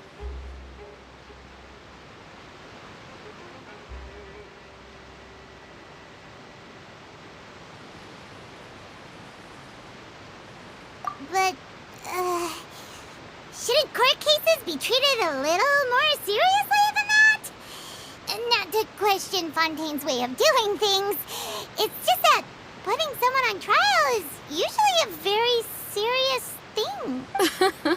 No worries. Other visitors to Fontaine have wondered the same thing. You could say that we just don't want to waste the moving stories behind those cases. And as for your worries about whether the cases are treated with due reverence, we have the absolutely just and honorable Chief Justice Neuvillette.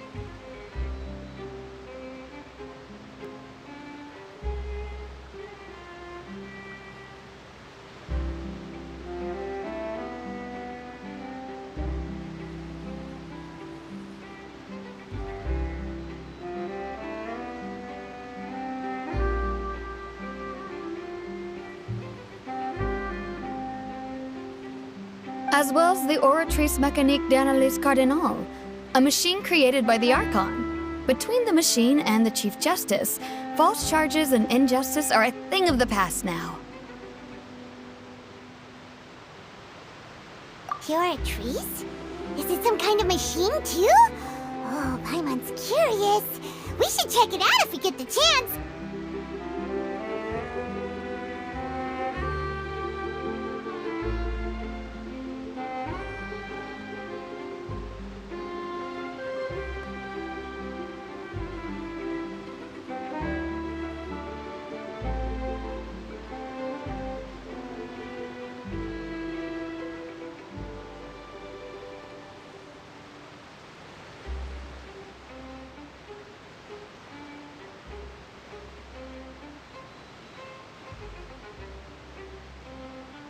Wait, I almost forgot to ask you our question.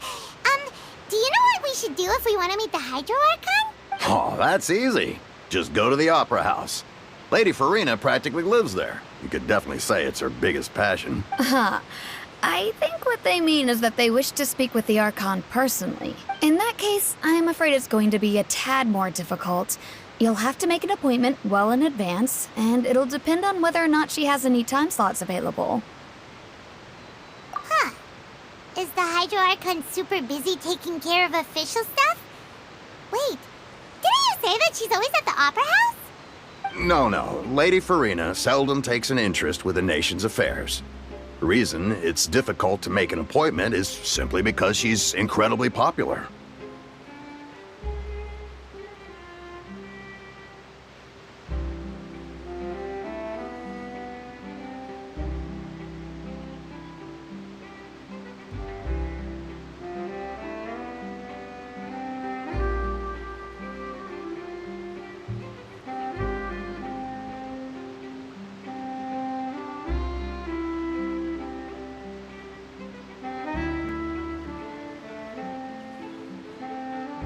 That's right. After all, she is the Archon. Though she may tend to get a little dramatic from time to time, people can't get enough of her. Huh. First time Paimon's ever heard of an Archon being described that way before. Wait! Paimon gets now! The Hydro Archon is kinda like a big celebrity here, right? Yeah, I suppose you could say that. Perhaps you could even say our mascot. Hang on. This is still Fontaine's Archon you're talking about. You should show some more respect. Yes, you're right. I guess I should at least try to be a little more respectful in front of visitors. Otherwise, I might get arrested and find myself face to face with Monsieur Neuvillette. Come on. Sure, there's a lot of laws here, but nobody's going to be arrested for saying something disrespectful about the Hydro Archon.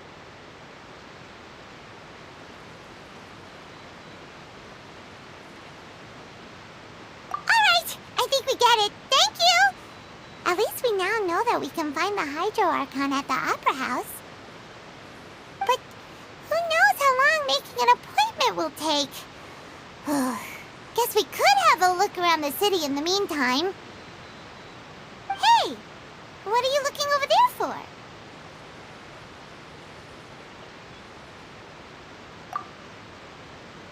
Huh. Maybe something's the matter. She isn't going to jump into the water, is she? Maybe we better go check on her.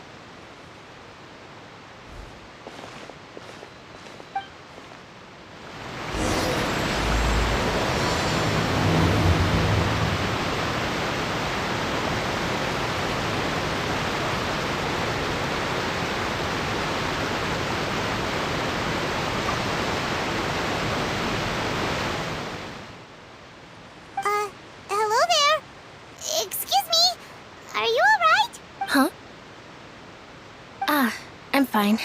Thanks. Oh, okay then. We just noticed that you seem to be worried about something. About many things, actually. But there's nothing I can do but just keep my troubles to myself. I was just reminiscing about a place my brother and I would play when we were kids. It was just atop that hill over there. See?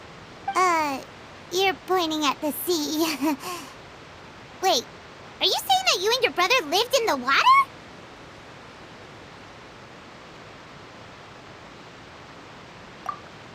No people call the waters around Fontaine a sea. It's actually just an inland lake that's filled with fresh water. And no, I can still see that hill clearly in my memories. Now, it's been completely submerged. He would skip and jump, tossing sand in the wind.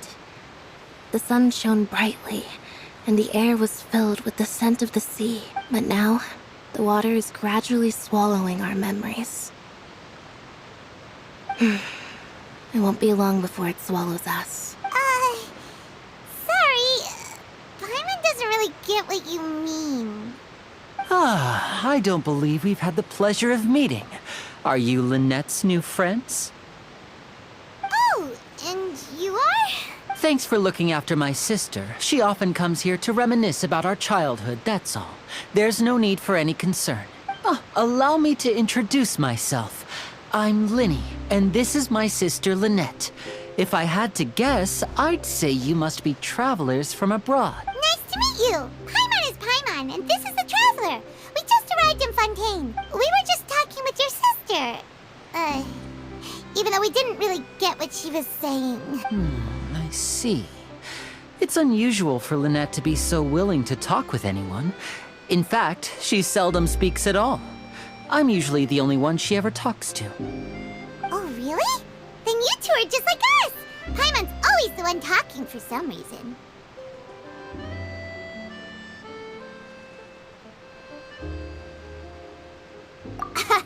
So that's how you think it is? I also think my brother can be too talkative at times. Seems you were right, Paimon. We are quite similar. So, what did Lynette mean just now when she said that the water is engulfing your memories? And that it won't be long before it engulfs you too? Oh, that. It's from a prophecy that's been circulating in Fontaine for some time now. Well, I suppose prophecy isn't exactly the right word, because that implies a certain amount of uncertainty. There's no doubt about what's happening in Fontaine now. Where to begin? Let's put that question on hold for a moment. We still haven't formally greeted each other yet, have we? Did all the introductions earlier not count? Hello, Traveler.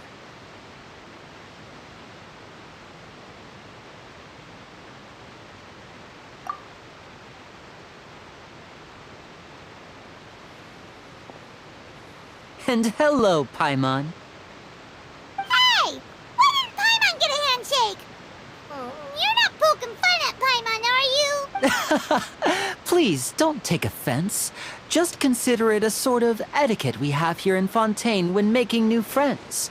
You should remember it. It might prove useful. Oh, all right then.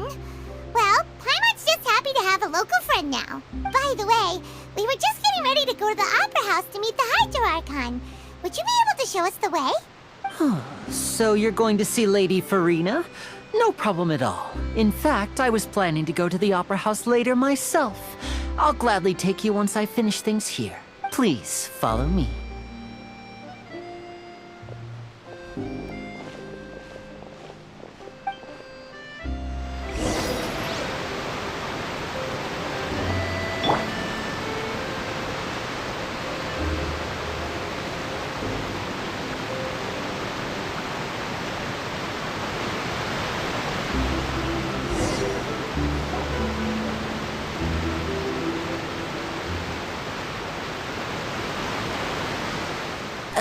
You said you were going to see Lady Farina?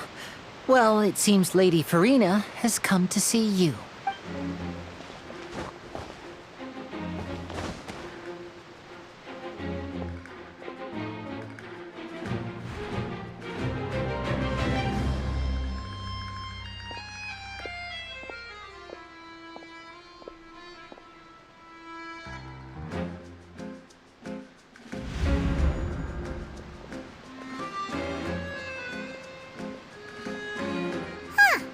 So, she's the Hydro Archon?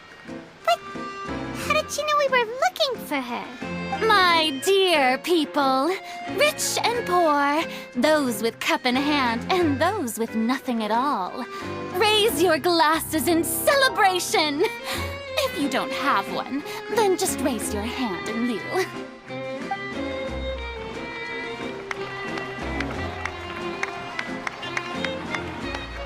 As you can all see, two unfamiliar travelers have arrived in our nation. Come, let us make a toast in honor of this traveler and his companion who have journeyed here from distant lands.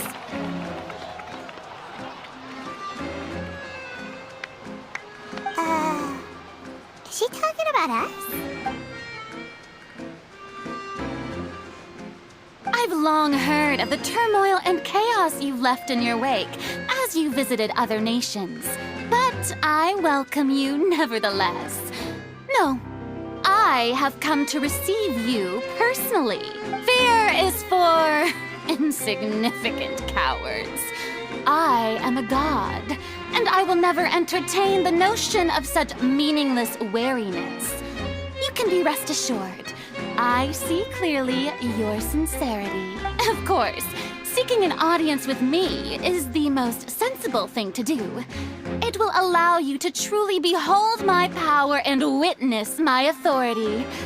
Intelligent people always gather under the correct banner. I, Focalor, hereby welcome you to the nation of Hydro and acknowledge the value and significance of your trip. Now, you may rejoice in this. Yeah, Paimon still can't believe it. Feels like we've only been here for a few minutes. But the Hydro Archon's entrance was, how should Paimon describe it? A little over the top? Miss Hydro Archon? How did you know we were coming? I see. As Outlanders, you inevitably lack even some of the most basic understanding. Don't forget that even the gods can be divided into the mediocre and the excellent. I suppose it's only natural for you to be awestruck by my abilities. You had best stop and consider. Do you really have the noble qualities and etiquette necessary to communicate with a god? All it takes is a flick of my finger for me to know everything about you. Whoa. Talk about sounding high and mighty. Oh? What's with these looks? Perhaps the welcoming ceremony still isn't enough? What else should I say then? Is she waiting for us to start talking? Wow, I didn't expect to see Lady Farina here. What a surprise! Wait, does this mean they're the legendary blonde traveler? How did I not notice before? Hey, what's all the commotion? Oh, is that Lady Farina? Is there some kind of drama going on? Of course. That's the blonde traveler. The one all those stories are about. Lady Farina came here to personally see him. Oh, I bet this is gonna be the duel of the century. Ooh, I've got to see this. I knew Lady Farina would never disappoint. Yes, but don't get too excited now. My dear believers and spectators alike tend to get quite rowdy, and despite the noise, I've come to tolerate all their ruckus. You may consider this my reward to all of you. I have determined that there will be an epic duel between myself and this traveler from another land, just as you were hoping to see. Now she wants to fight? Aren't we getting a little ahead of ourselves?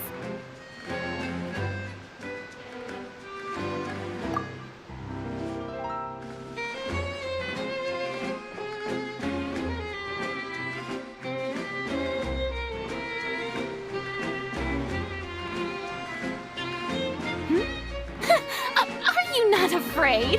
Might I remind you that this is a duel against the divine? What are you trying to do, traveler? Provoking a god in front of her people? Stand down, Clorend. I admire his bravery. Few have the courage to draw their sword against a god. He is obviously a true warrior.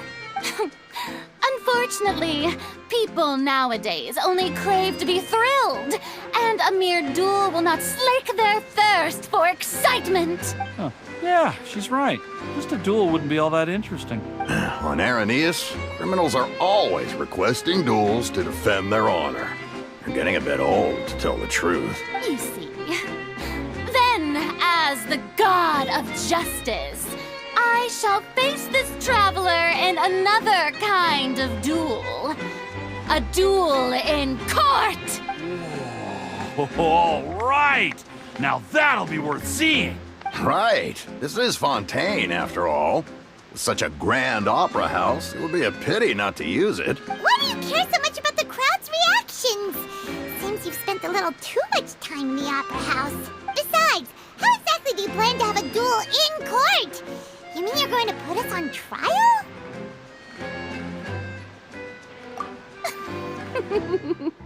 Oh, we have reason to put you on trial.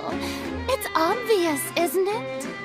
According to Fontaine law, no one is permitted to release any flying objects within Fontaine city limits during the first 3 days of each month. You are clearly guilty of violating this law, no? Oh, so that's what they've done wrong. That's our Lady Farina. No one knows the laws of Fontaine like she does.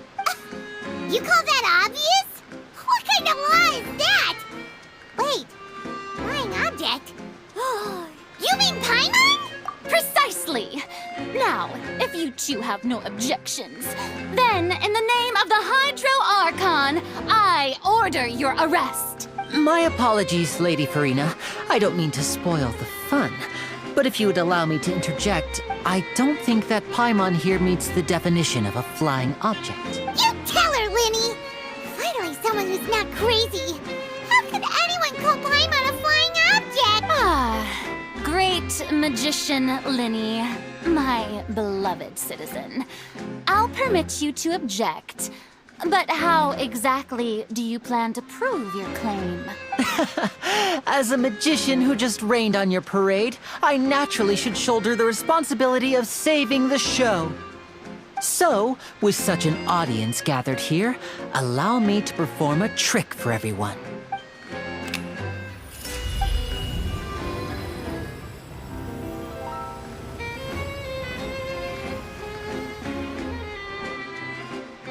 Ta-da! What's that on Paimon's back? Hey, when did Linny do that?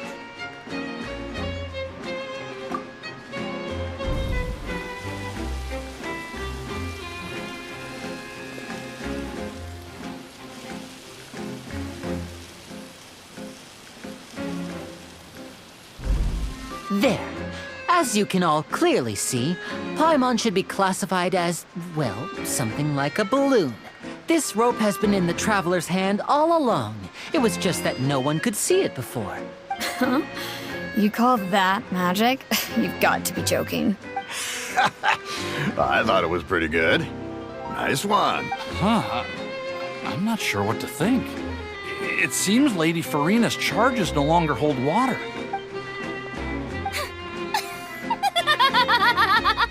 Amusing. Very amusing, Linny. Just the sort of unexpected twist that I enjoy.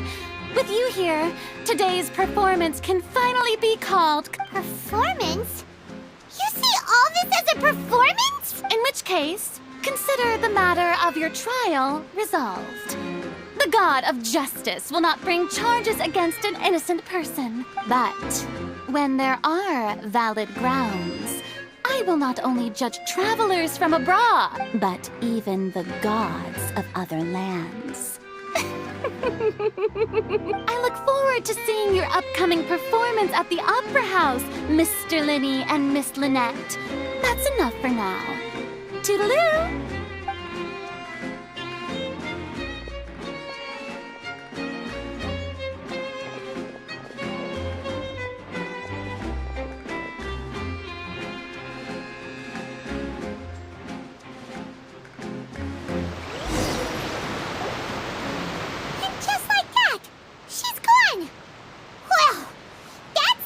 Unpredictable Archon Paimon's ever seen. You never even had a chance to ask her anything. But that's a problem for future Paimon. That whole scene just now was really... Don't mention it. I just happened to remember that there was such a law, so I did a little preparation, just in case. I didn't think it would actually come in handy. So, now do you see what kind of god Lady Farina is? She can be a bit confusing at times, but she is still amenable to reason. Anyway, Paimon had no idea you were a magician, Linny. It sounded like you'll be performing at the Opera House, right? I just know a few simple tricks I use to make a living. Lynette is my assistant. It will actually be my first time performing on the most prestigious stage in Fontaine, the Opera House. But isn't the Opera House where criminal trials are held in Fontaine? When there are no public trials being held, the Opera House hosts a variety of other performances. To the people of Fontaine, the line between a trial and a performance can be a little blurred. And speaking of performances, I would be remiss to forego this opportunity gifted by fate. Might I invite the two of you to see my performance? My brother's always excited to make new friends. Oh, sure. We don't really have anything to do now, and we wanted to go to the Opera House anyway. Splendid. In that case, why don't we go together? I'll show you the way. I just have something to take care of first. Oh, you really mean it? Then I'll take you up on your offer. This is a magical item known as a magic pocket.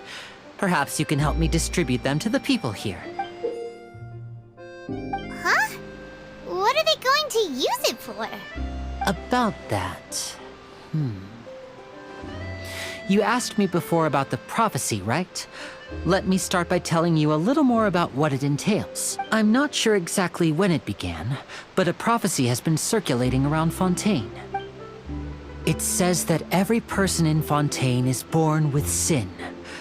No matter how the nation of justice holds trial after trial, this sin cannot be absolved.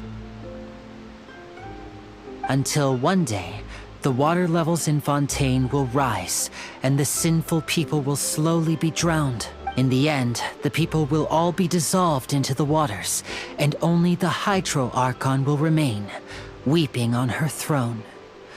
Only then will the sins of the people of Fontaine be washed away. That sounds pretty gloomy. Why are people in Fontaine born with sin? What is that supposed to mean? There are lots of guesses.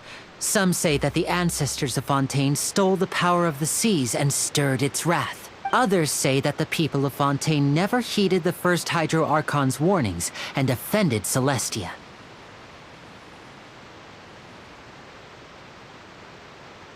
But here in Fontaine, evidence is what matters. There hasn't been concrete evidence for any of these claims, so they can only be regarded as conjecture. If even the people in Fontaine don't know what sin they committed, wouldn't it be better just to ignore the prophecy completely? Why bother feeling guilty all the time? That's exactly what the people did at first. But in the last few years, the water levels in Fontaine have actually started rising.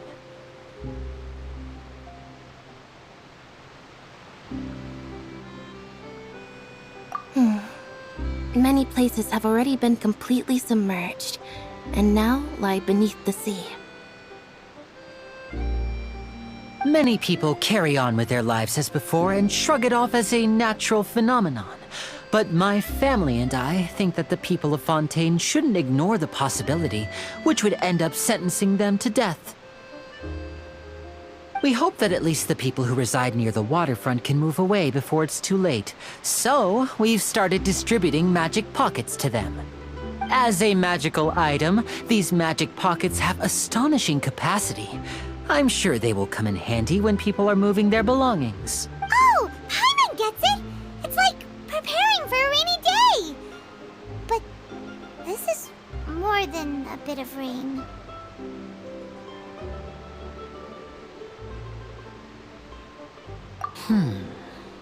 Perhaps only absolute power could ever contend with such a catastrophe. But who knows? We're just tiny specks in the grand scheme of things. Now, if you'd like to help, then please give these magic pockets to anyone nearby. Be sure to convince them to take it, regardless of what they say.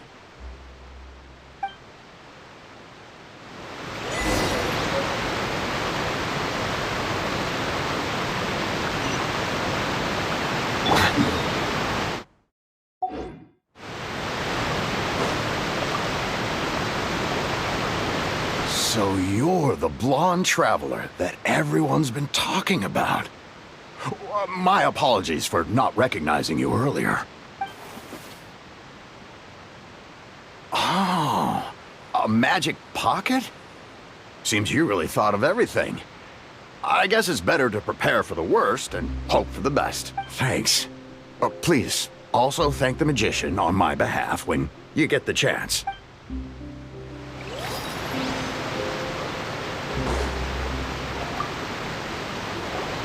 What's this? So you also believe in the prophecy. Keep it. I won't have any use for it. What? You mean you don't believe in the prophecy? No, I believe in the prophecy. But I also believe in another story. The story says that people once lived in the ocean. They were one with the ocean and couldn't live apart from it. But as time wore on, people desired to live on land and developed blood vessels, encapsulating the sea within their bodies. Thus could people set foot on land. So, if you ask me, when the water rises and takes us all, it'll be like we're going home. Oh, we hadn't heard that one before. But people can't live underwater. They'll die. You should probably still take it. All right, I'll take it. I guess I just feel that being dissolved into the water doesn't necessarily mean death.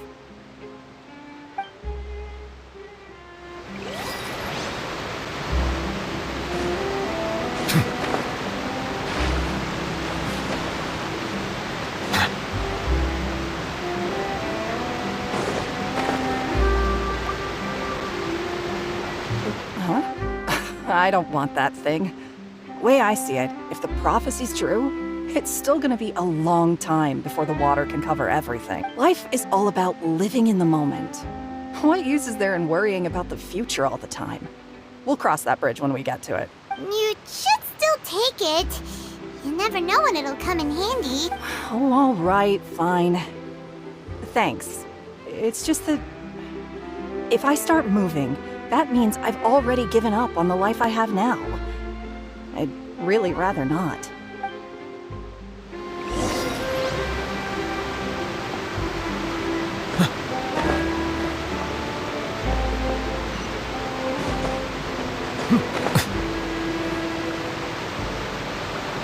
Oh, you already handed out all of the magic pockets? That was fast. So, what did people have to say? I bet you heard some, interesting opinions. Yes, but that will change once disaster strikes. I know they'll change their minds, so it's only right to help them prepare. Is there anything else you need to do before we leave? Yes, one last thing. I have the magic pockets made by a workshop in the court of Fontaine. Since we're out and about, I was thinking about bringing him some more materials. So, you want to collect materials? Just tell us what the materials look like and we'll help. Many hands make light work. Oh, that would be much appreciated. We'll need some romaritime flowers. I remember seeing them near the waterfront on the east side of the harbor.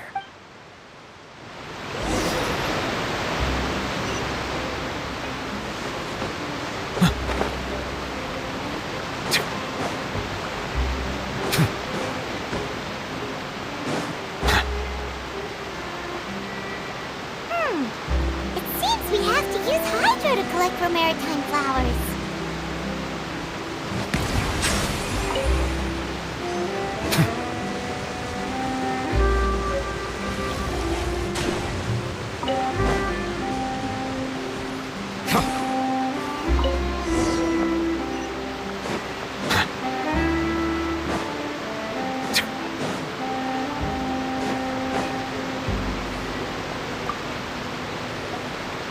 You made quick work of that. I can tell you're an experienced traveler. I've also finished collecting a few here. Maybe next time you'll feel like helping too, Lynette. No way. I'm in power-saving mode today. Otherwise, I fear I may not have any energy left for the performance at the Opera House. Fine. Though the performance is still a long way off. Now that we're finished here, we should get ready to head back to the court of Fontaine. So, we're going to the court of Fontaine before we head to the Opera House? Good. Paimon wants a tour of Fontaine's largest city and try...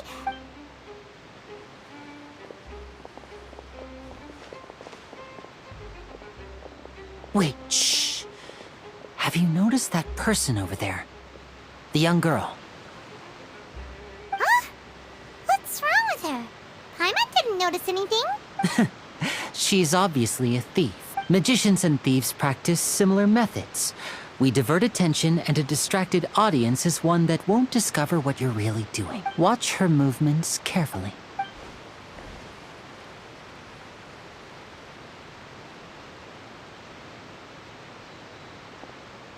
Oh, he's right! Shh! Keep your voice down. We need to think of a way to catch her, but it seems she's very alert. Perhaps we should split up. You two can ride the lift over there and wait up top. I bet that'll be her escape route if she tries to run. All right, let's go.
Where Lenny wanted us to wait.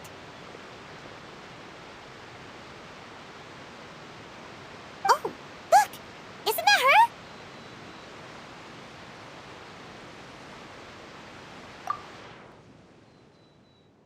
Oh no! Did she notice us? She started running the other... What should we do? Should we chase her?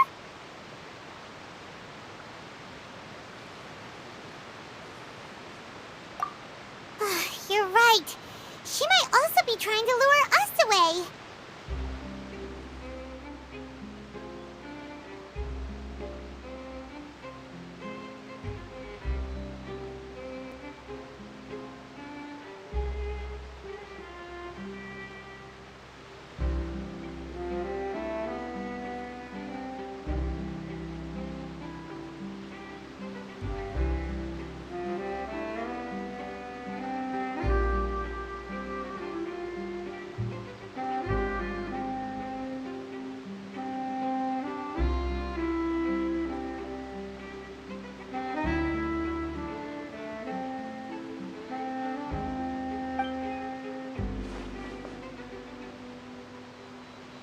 Nothing's happened for a while now.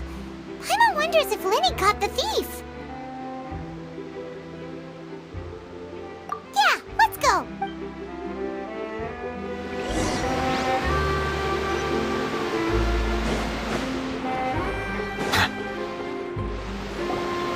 Are you sure that's all she took?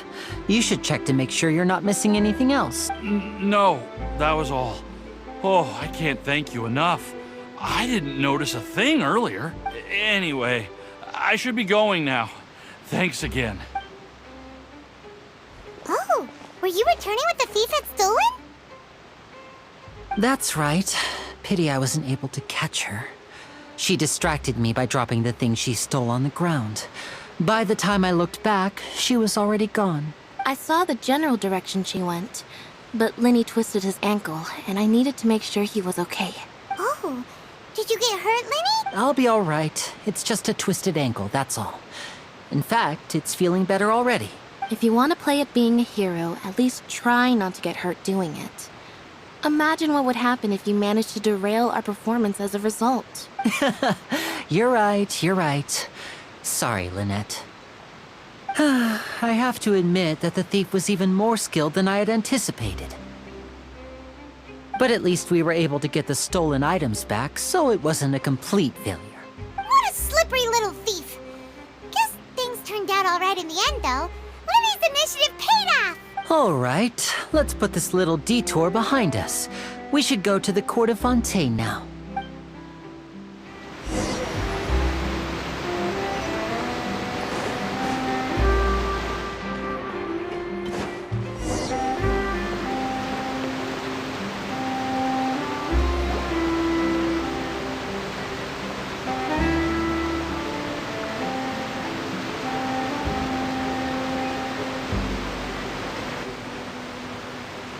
So, we ride this thing to go into the city?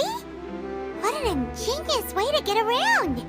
People in Fontaine really know how to use water! This is an aquabus. It allows people to travel between several key locations around Fontaine. It's pretty convenient, but the ride can become a little dull after a while.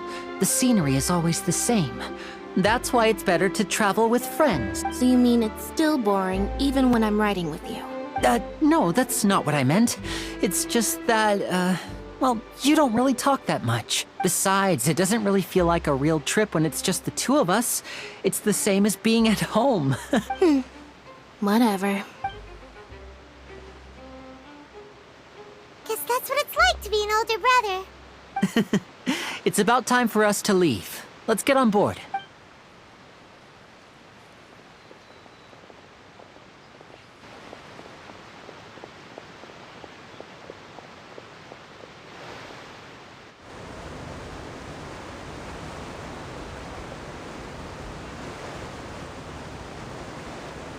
Oh, excuse me!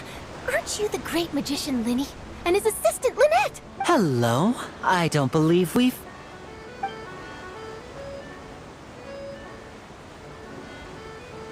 I'm Charlotte, a reporter for the Steambird. Nice to meet you.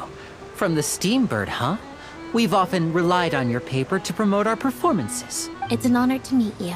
Wait, could that be the legendary traveler who's been making headline after headline in their journey across Tibet? Amazing! You recognized everybody almost immediately! I wouldn't be much of a reporter if I didn't know who's who, would I? Wow, today must be my day! Who knew I would end up on the same boat as so many VIPs? Could my vision finally be showing me some favor?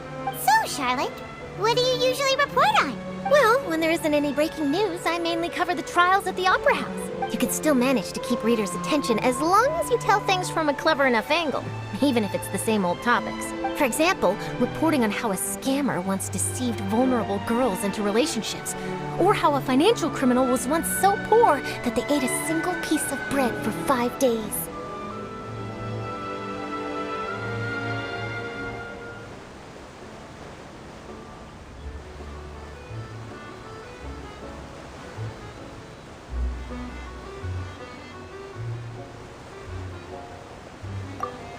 That's fine and all, but what I'm really after is exclusive, sensational news pieces that could shake the country. These smaller stories are a waste of my talents. Oh, I just remembered. I've been following a case lately. Well, a series of cases, actually. You mean the serial disappearances of young women case? That's right. These stories are the talk of the town right now, and it's probably the most mysterious case we've ever seen. If I'm the first with a draft ready to publish when the case is finally cracked, and it's the headline story in the Steambird, oh, when that happens, I bet all the other reporters will shed tears of envy. I've already gathered all kinds of materials. I just can't wait for the truth to be revealed. So, what is the serial disappearances of young women case? You mean the culprit hasn't been found? That's right. The first missing girl case happened almost 20 years ago. And ever since, after a period of time, another girl disappears. What the cases have in common is that the girls are all of a similar age, and that they've all vanished without a trace. But the scariest part is that to this day, none of the girls have ever been found. Many suspects have been arrested over the years in connection with this case, but shortly after each arrest, another disappearance would always happen.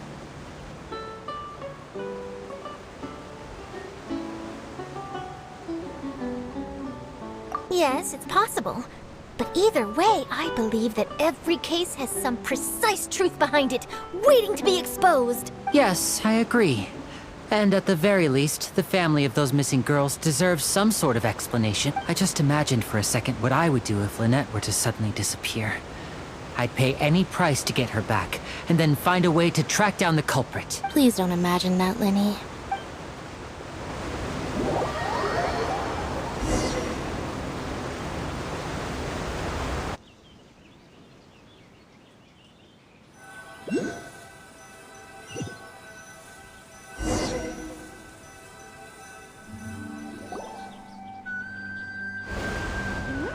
Hey, we're almost there! Look!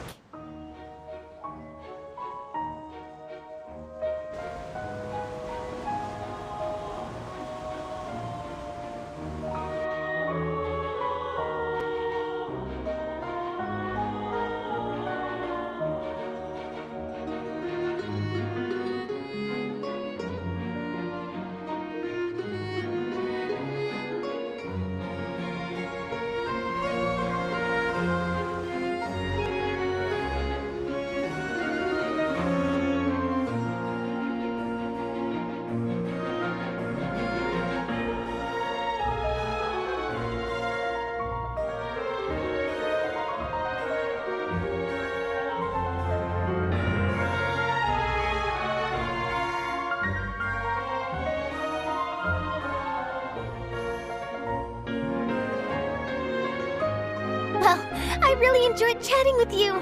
Life should be full of pleasant little surprises like this. Yeah, us as well. The ride went by too quickly. I have an interview to get to. I should get going before I'm late. Okay, Hyman hopes we can chat again soon, Charlotte. See ya! Bye now. Oh, be sure to stop by and see me at the Steambird when you have time. What a tough job. Always running around and interviewing everyone.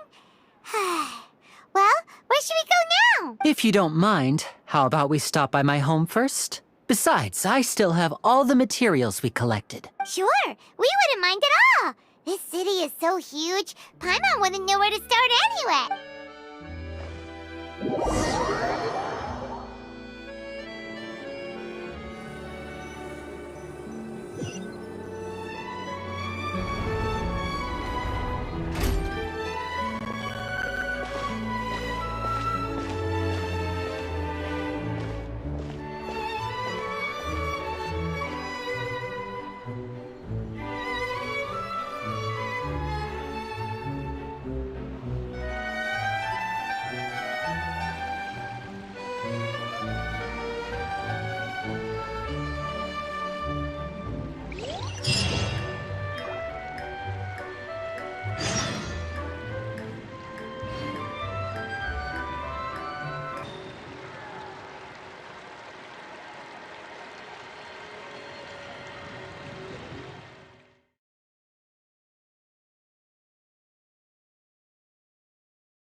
सो जी guys, आज का live stream के लिए बस इतना ही रखते हैं। मिलता है हमसे और एक लाइव स्ट्रीम के साथ। तब तक के लिए tata bye bye, goodbye, sayonara, bye guys. अगर सुनाई दे रहा होगा तो अच्छी बात है, नहीं सुनाई दे रहा होगा तो actually sorry, bye bye bye.